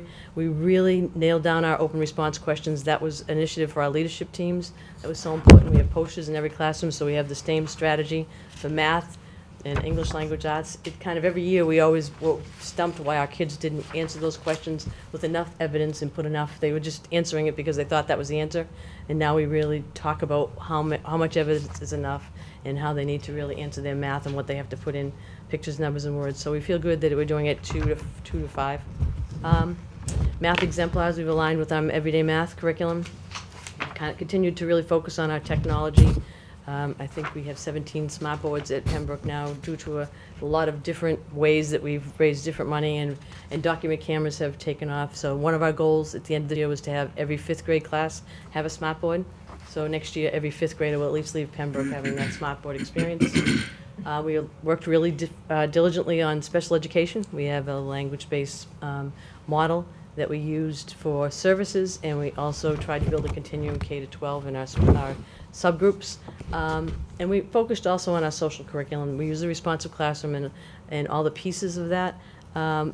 But we also focus on building community. So we have author visits and celebrations throughout the year. So that's really important to the life and culture of Pembroke, are those celebrations. It lets kids know that they're part of something bigger than their classroom. Tomorrow we have a Memorial Day, and I think we have 20 veterans coming.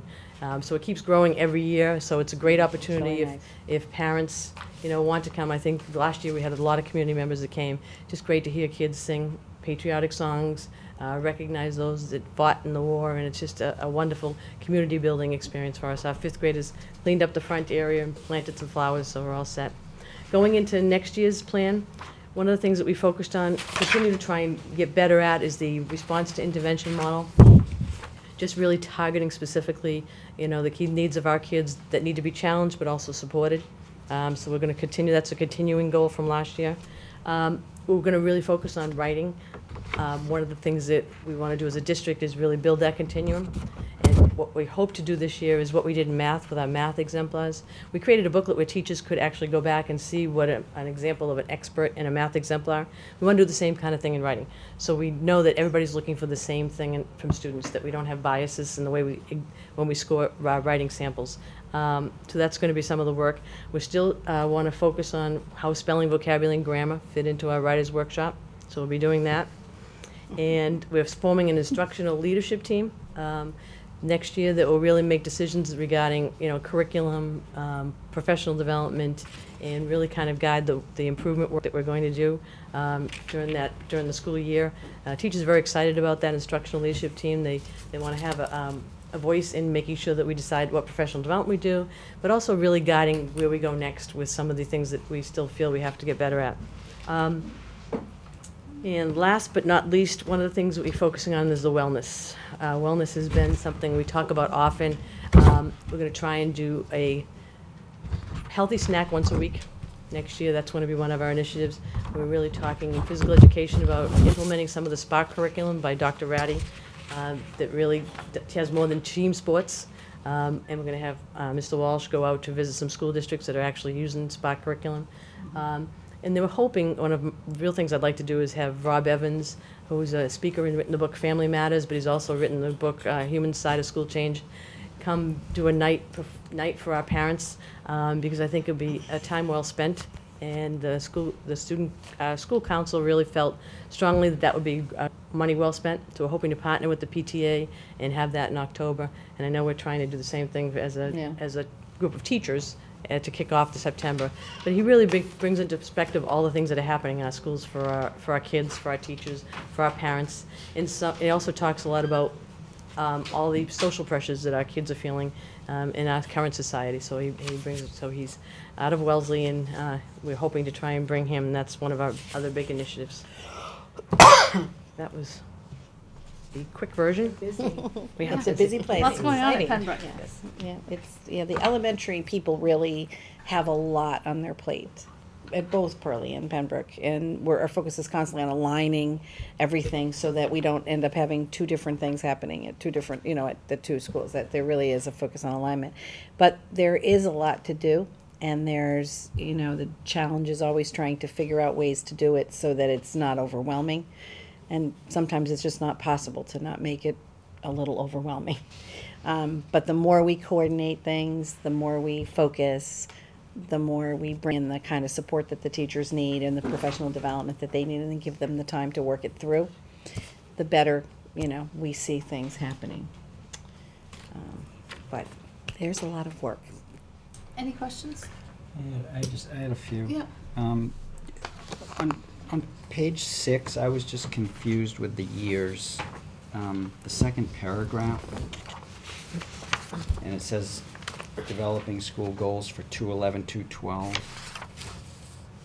That's the highlights of last year. That's the highlights of the last past year. Highlights of this year's accomplishments. Right. So this that would school be year. this current school year. We're ending in 12. I get confused all the time with the dates.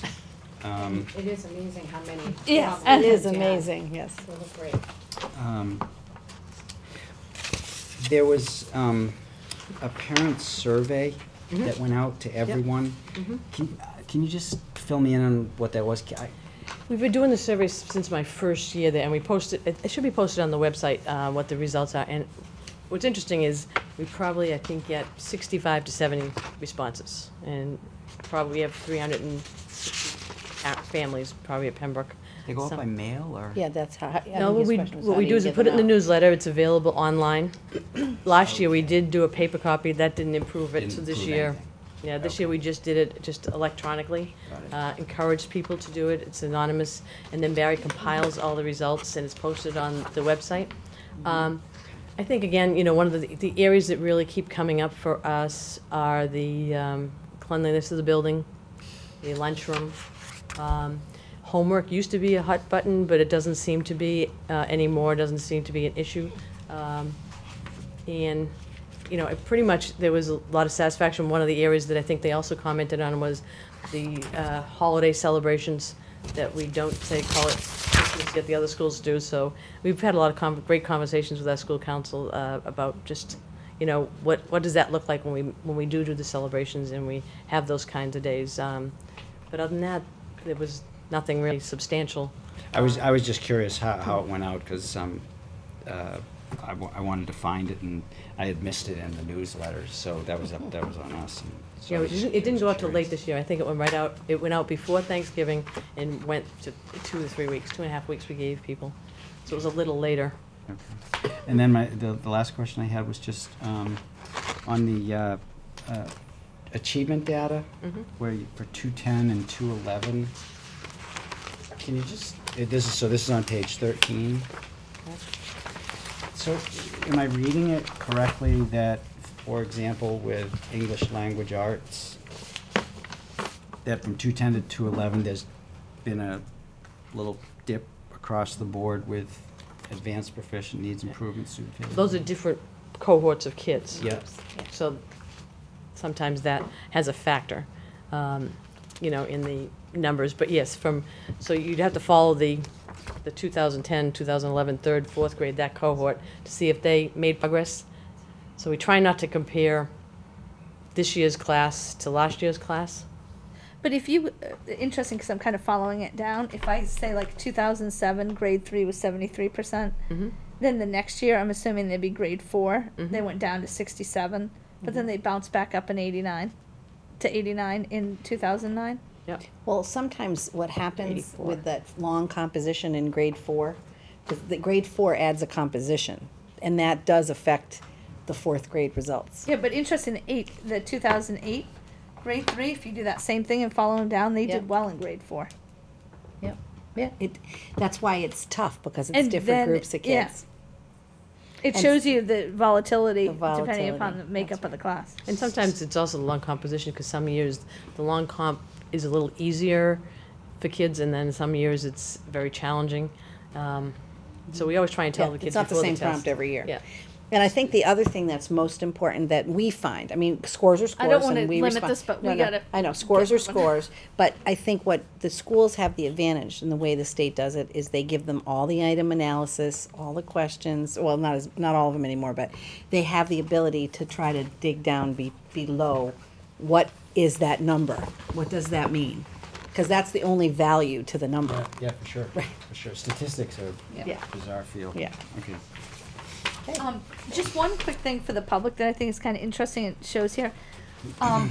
There's been some question about our class size across the district. When you look at the number of students that we have and the number of teachers that we have, if you do it on a linear basis, 1,600 students divided by 130 some odd teachers comes out to like 11 kids per class, which we all would agree is not in fact the case. And what's interesting here is you have your specialist teachers listed. Mhm. So I'm counting 6. They don't carry a standard course load, right? Like I don't want to single anyone out, but when I look at a librarian, a music teacher, an art teacher, they're specialists, so they float through. So they're in the equation in terms of total number of teachers that we have in the district, but they're not a If you were going typical to try to make class. that So I think it's important that everyone realizes that we have 6 here analysis. Right, that, okay. that do accommodate our students throughout the day, but they don't carry a roster of students. For I'm hoping that in public relations, that part of public relations has these kinds of facts Yep. just clarified Yep. in a bullet format for people to turn to. So, one thing on your agenda for this year. Yeah. All right, the chair will entertain a motion to approve the Georgetown Pembroke Elementary School Improvement Plan for 2012-13 as presented.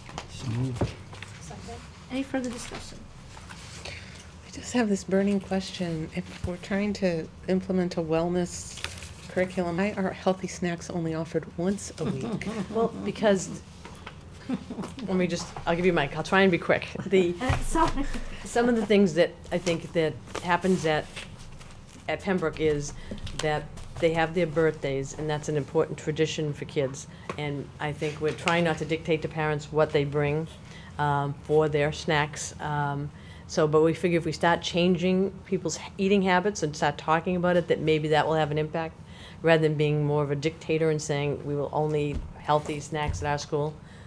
So we're trying to look at it a way of being more educating So educating you're our saying kids. once a week we want parents to send your children to school with healthy snacks? We or would this- like to encourage, the goal is that we'd like to encourage students that this is Healthy Snack Day. Students and staff will encourage to bring healthy snacks. And- Now, that's the utopia, we're hoping that happens. The school store will. Good place to begin. That's a good I place mean, to be. yes. I loved the letter my daughter got from a second grader that she brought home today, telling her how much she's going to love Pembroke because she can buy ice cream and Doritos and. Right. Well, the ice cream is nothing to do with, that's the cafeteria. We have nothing to do, the cafeteria It's not sells. the school store. Snacks, though, They yeah. sell, cafeteria sells ice cream 2 days a week, and then they also sell snacks the other 2 days. So. All according to federal requirements. All right, They all let's- meet federal Thank you. requirements.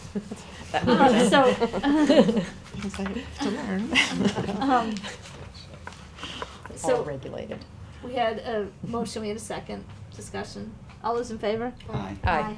Opposed? Carries. Thank you, ladies. Thank you very much. Thanks a lot for all the your year. hard work. Enjoy your summer. Thank you. So who's staying up here for the report card discussion? You, Margaret? Is that what's next? No, is that not next? Maybe that's not Yes. next. No, it's down It's further. down- Okay. yeah, it's way down. Sorry, Margaret. I'll be back You'll have to come back. Any questions on the school choice letter? But what I can just report very quickly is we have, this closes Friday. We have 6 people interested in kindergarten, so we will have to do a lottery. 3 people from out of town, 3 people, well, they're all from out of town, but 3 staff members and 3 from out of town. And then we have 3 applications for grade 1, so we will not be required to do a lottery unless that changes. When does it close? Tomorrow? It closes tomorrow. We'll do the lottery on Tuesday. All right, financial report? Do we have? We don't have one. No, not today. All right, budget and finance, we're gonna, just to bring you guys up to speed really quickly, we presented our budget to FinCom in, I wanna say February. I don't remember the exact Yes, date. early February. And the guidance that we received was to present a level funded, no, level service budget. So what we did was we came up with a level service budget. First pass at the budget was probably, I'm gonna say about a $900,000 increase over last year. What does that mean, level, the same services, we don't have any change? Same service that we Okay. have this year, we're offering next year. Okay. So our first cut at the budget was about $900,000 over where we were last year. Carol and the administrative team went back and forth and brought it down to about a 3.5% increase over last year. And there were 2 drivers that got us to that 3.5% increase. One was the expiration of our Ed Jobs grant, which was given to us for $168,000. And that was part of the whole federal stimulus package, which we received over the past few years. That ran out this year. And what we did was we used that to fund 7 special education aides. And then the second driver was about $220,000, and correct me if I'm wrong, it's not one time, extraordinary special education expenses that we couldn't. Actual tuitions. And transportation. So that was a 3.5% increase. We presented that in February to FinCom. They called us in the end of April, and we were told that the town budget was in fact balanced with our budget as presented, but they made the decision to take 168 out of our budget and create a capital improvement fund, I guess is the best way to describe it. So what that did was it forced us to reduce our budget by 168.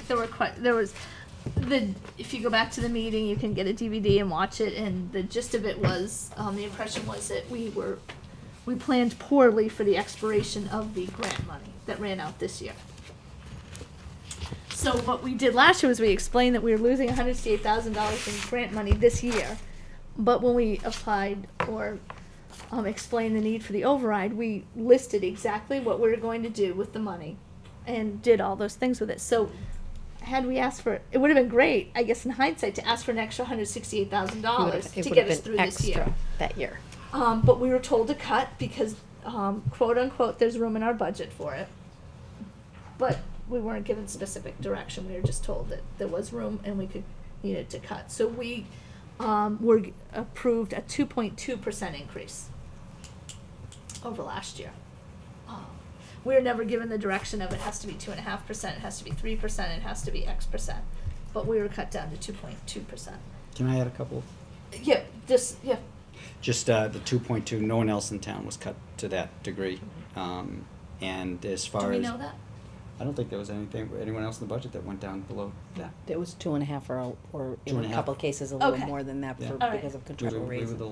We got that cut, and as far as the kind of communications is concerned, this meeting that happened in late April,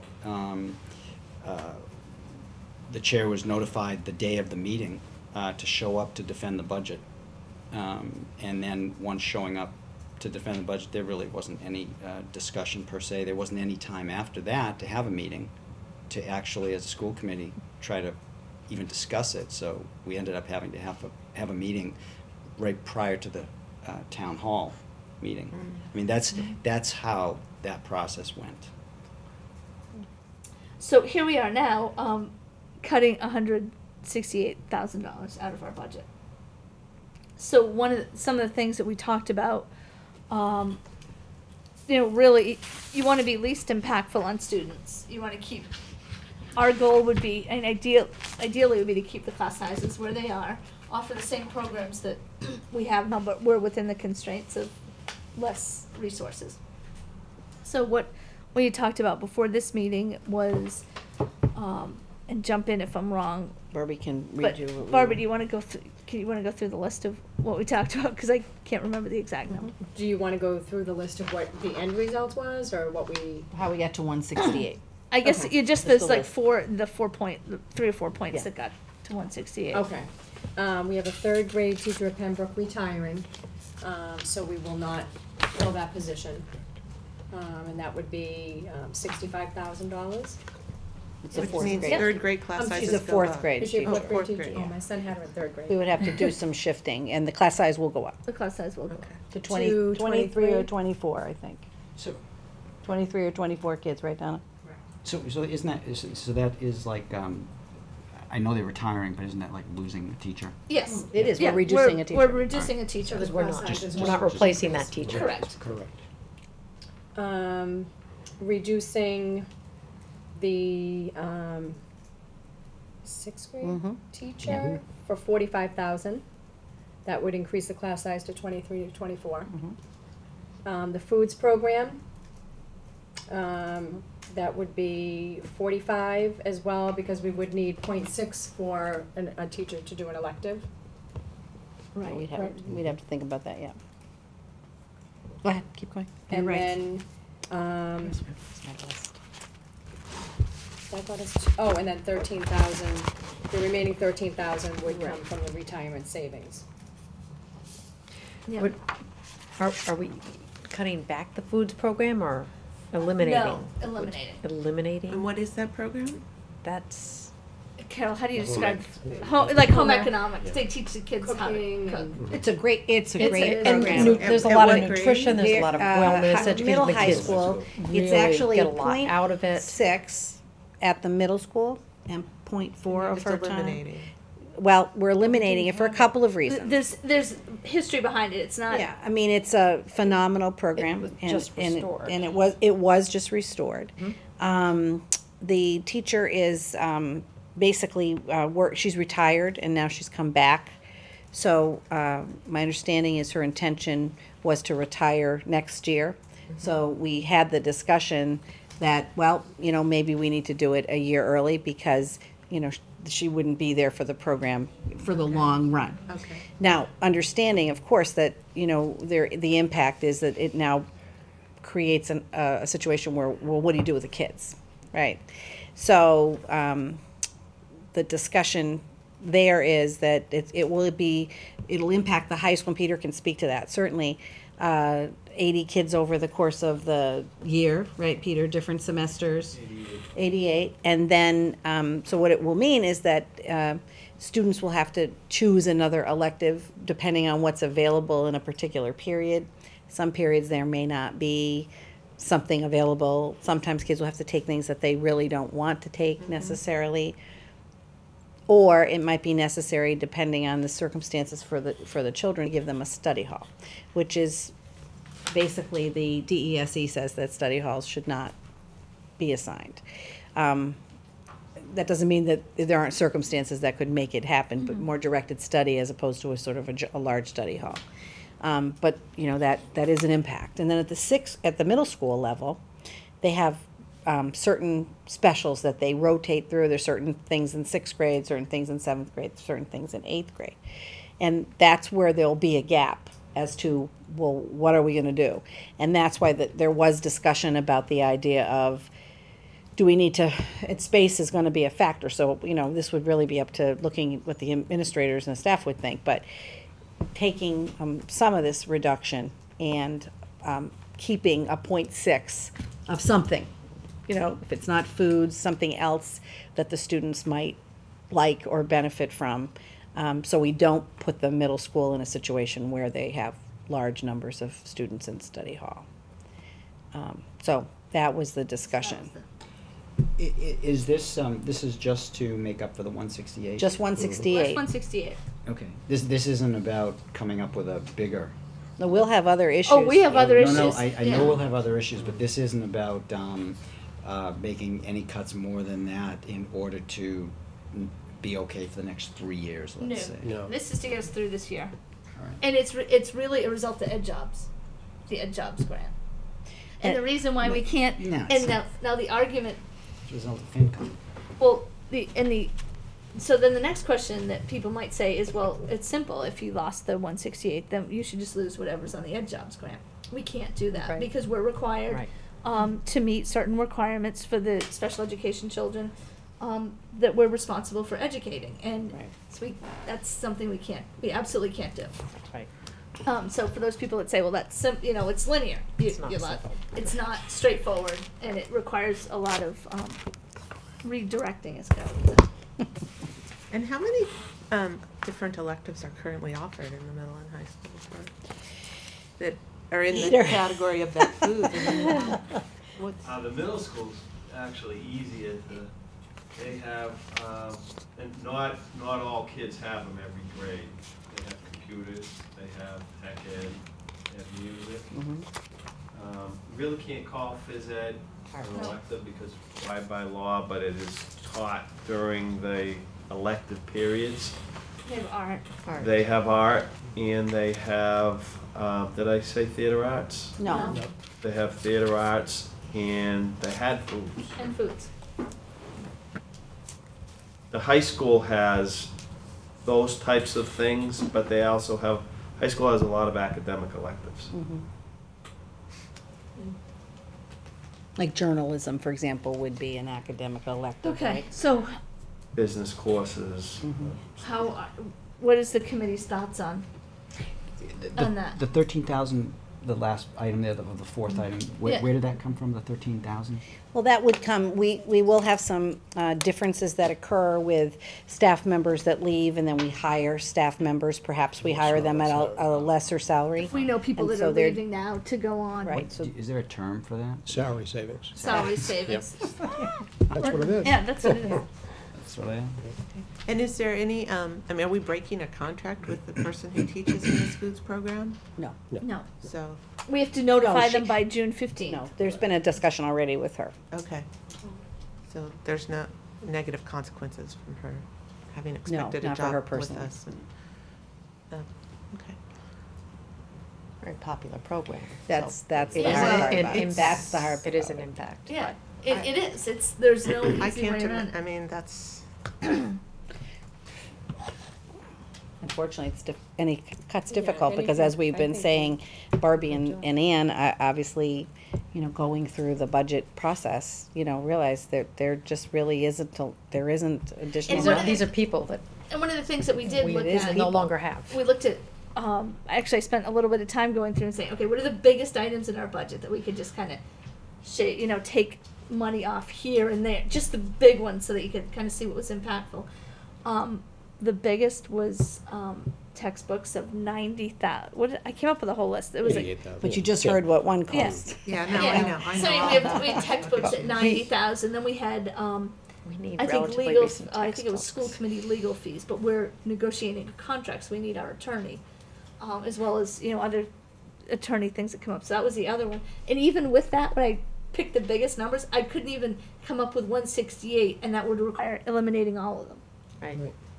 Then you start to think about, well, maybe with aides and tutors, we could kind of move that around a little bit. When you look at what they're making versus the number that we have in the schools that we could actually move around, it would take wiping. I think I in my head said that would mean that we would have to take each one and bring them down to 50% of an FTE. Well, that doesn't make any sense. It doesn't work. One of the things we did talk about, and the principals had reminded me, that we do have a student who's going to be leaving who has an aide right now, or tutor.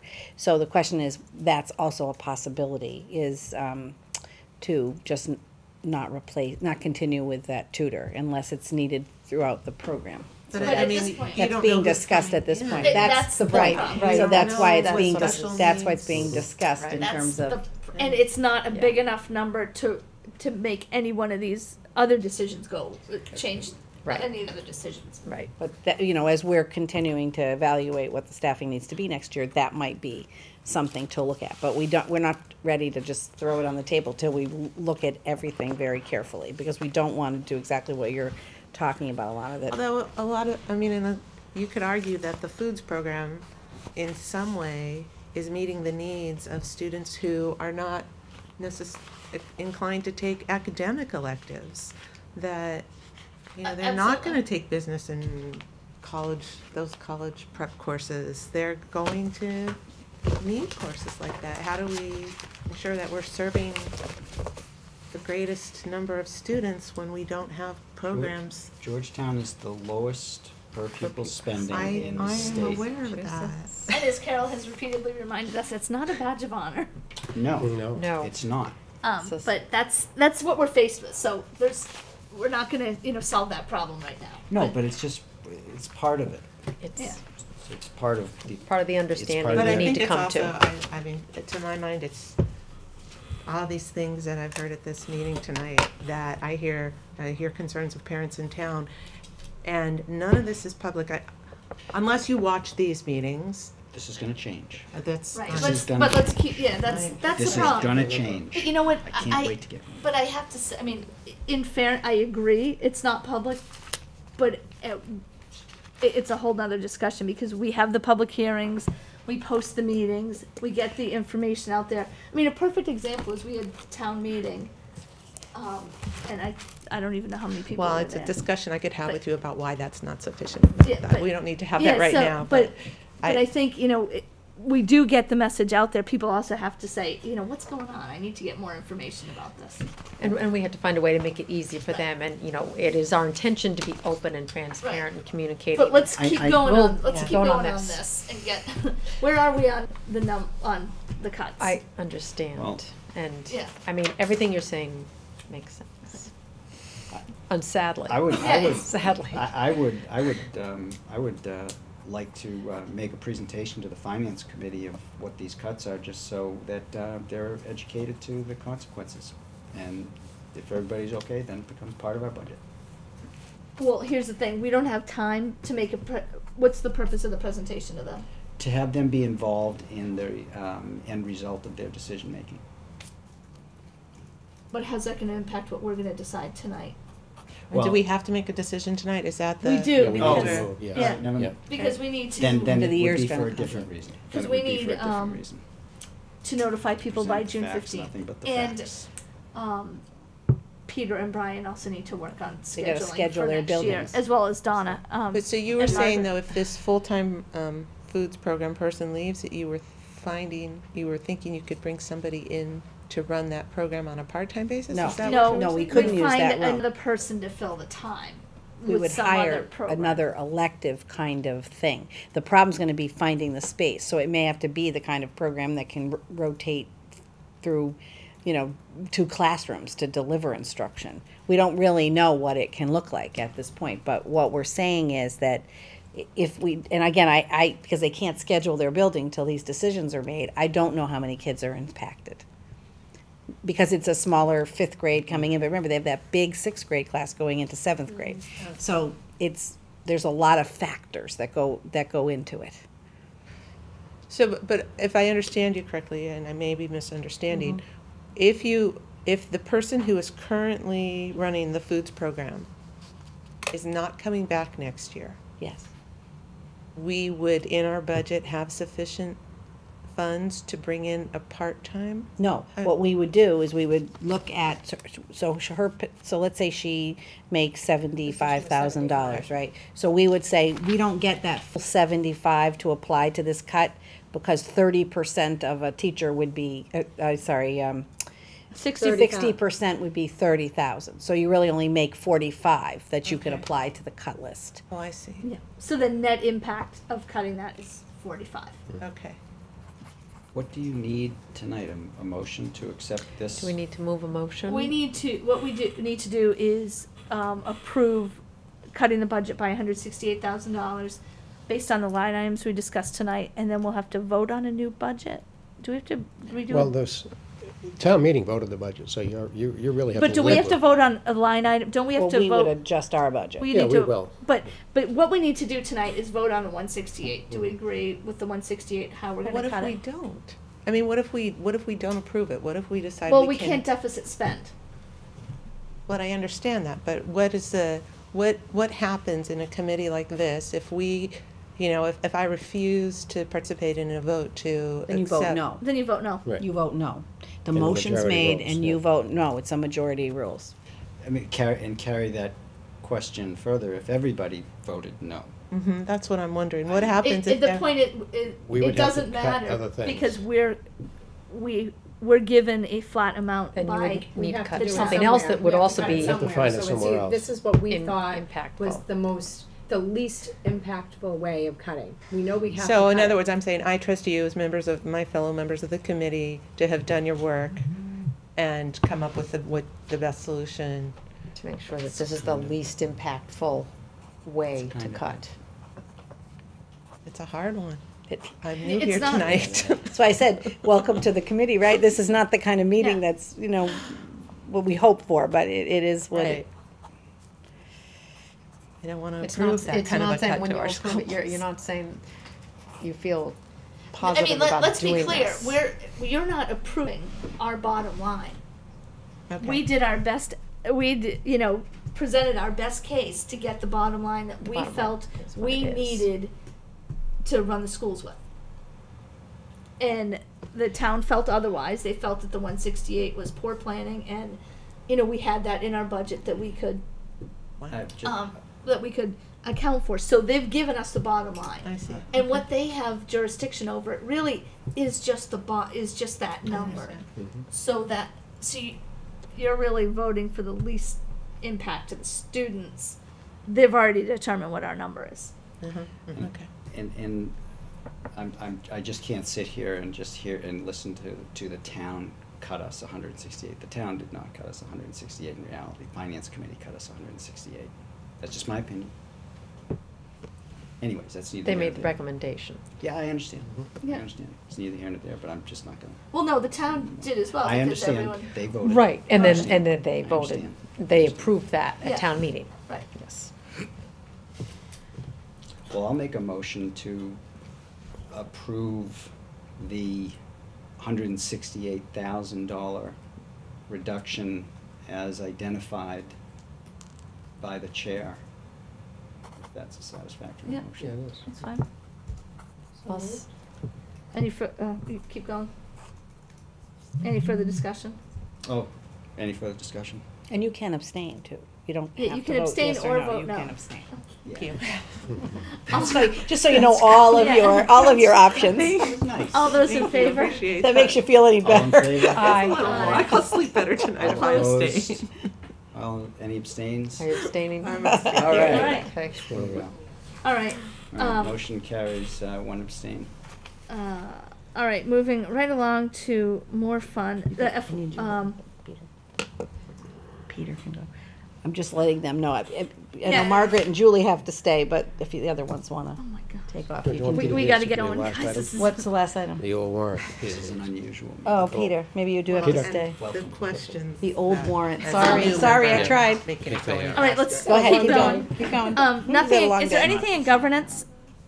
Nothing. Well, we met about the policy on We the. did meet, but it wasn't considered a formal meeting. No, right? we just, Okay, nothing. no, we didn't have it. Negotiating, we're gonna talk in executive session.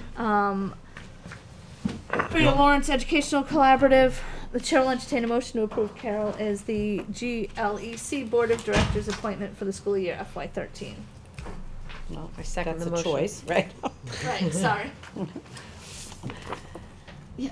Can we just back up to D, other subcommittee Oh, reports? yes, sorry, That's other all right. school building committee. Building committee, yep. I just, right now, we're in the process in the building committee of looking at heating, ventilation, electrical, mechanical, all the stuff that's inside the building.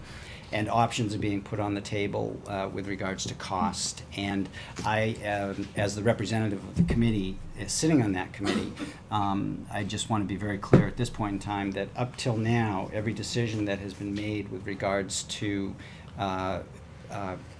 costs being involved, going up or down with this building project so far, has always gone the more expensive route.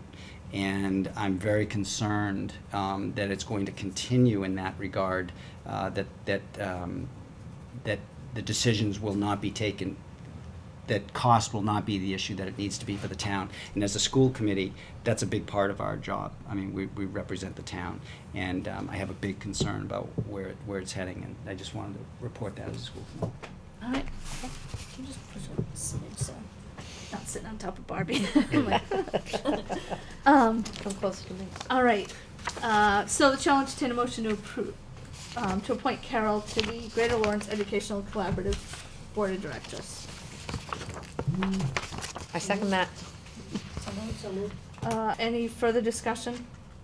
All those in favor? Aye. Aye. Motion carries. And I would just extend, I know Pam had mentioned something, you know, I have no problem if there are members of the school committee who would like to accompany me to the meetings. You don't get to sit at the table and vote, but you certainly, if you want to know how it works, you're more than welcome to come and watch the process. And then in the future, if anybody's interested, then that's something that you might want to take over. All right. Perfect. Moving right along to the report cards. Okay, now we get Julie and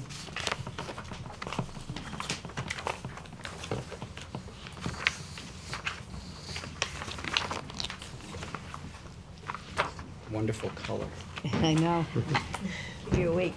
Yeah, we need it at this point.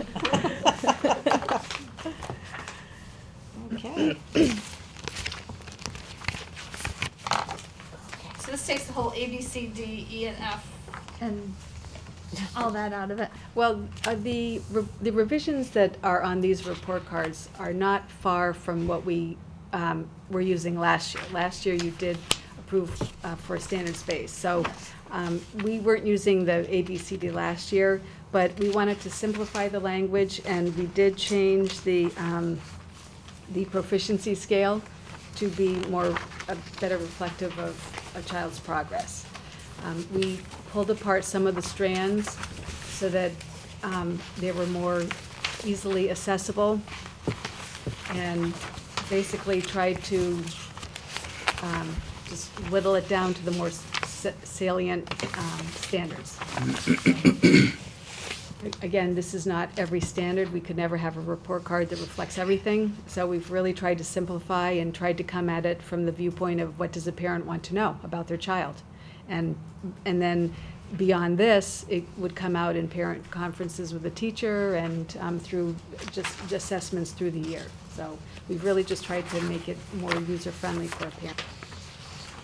And then the next part, you did get a letter with the report cards, the two things that are left to do. Of course, they require Barry Belanger, who else, to help us format and just kind of clean up the card a little bit.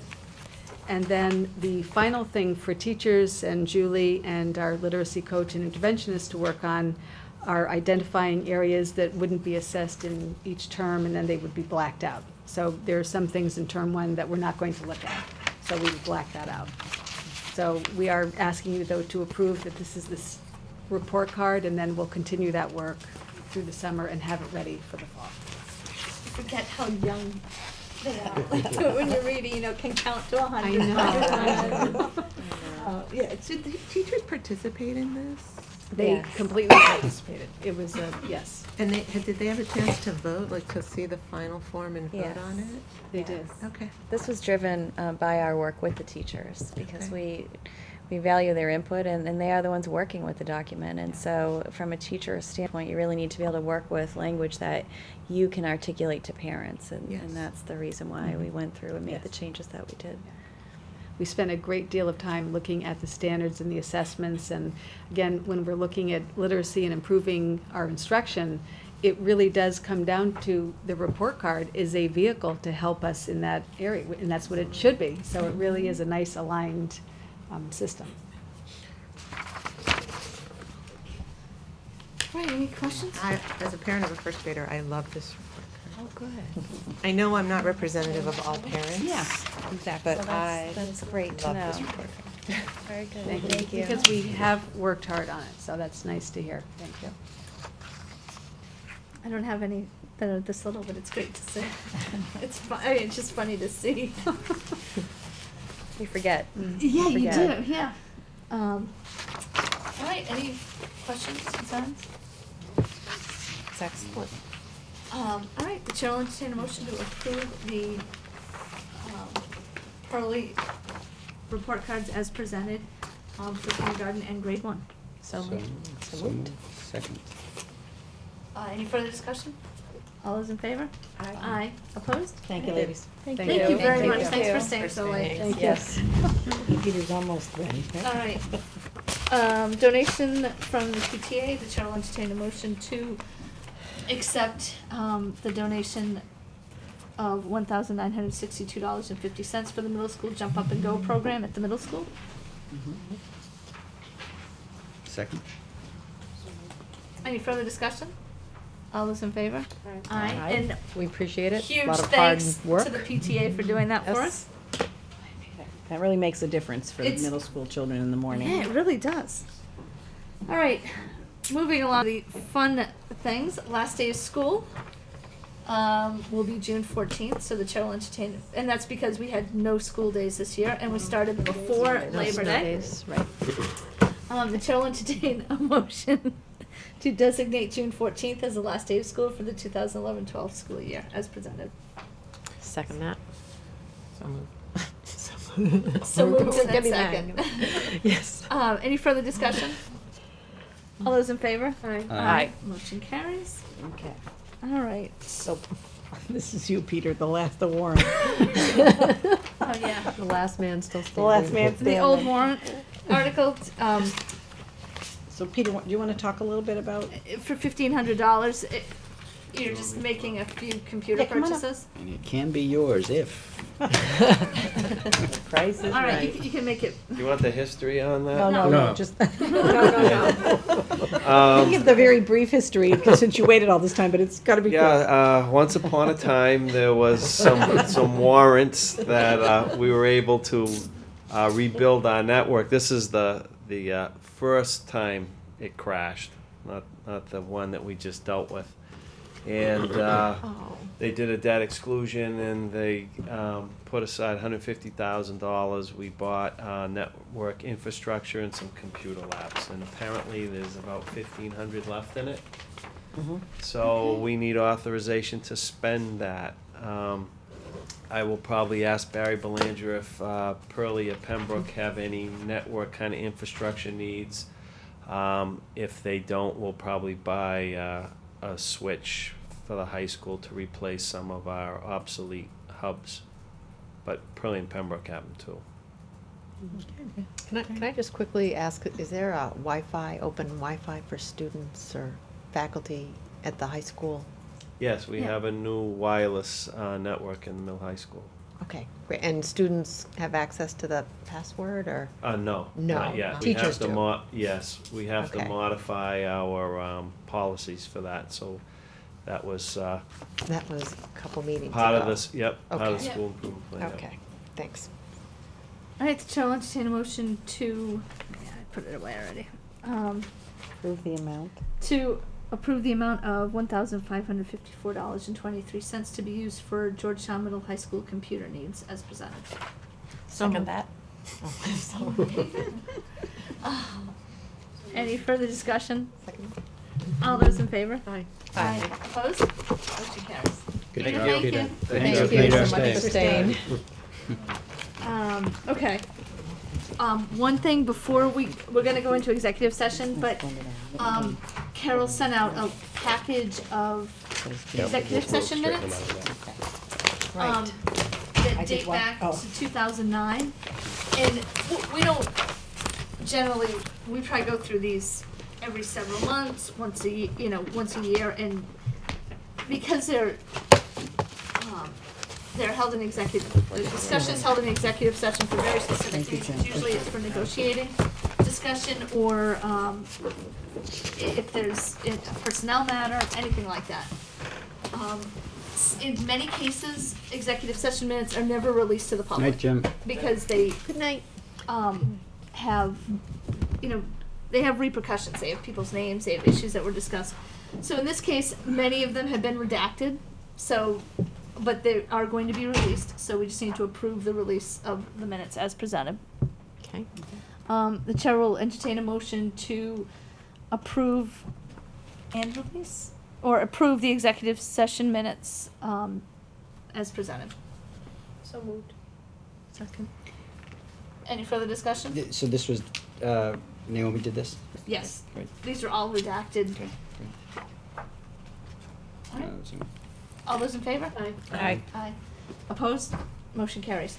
Okay, we're going to adjourn from regular session, and we're going to go into executive session to continue our Baker Adams scholarship discussion as well as negotiating the school teacher's contract. Oh, I'm sorry. And that's under Chapter 30A, Section 21, Paragraph 2 and 3. And it's roll call vote, so you have to say yes. So, Alana? Yeah. Pam? Yes. Bob? Yes. Yes. Yes. All right, we're in executive session. Can you just ask them to shut the camera off? I don't think it's been.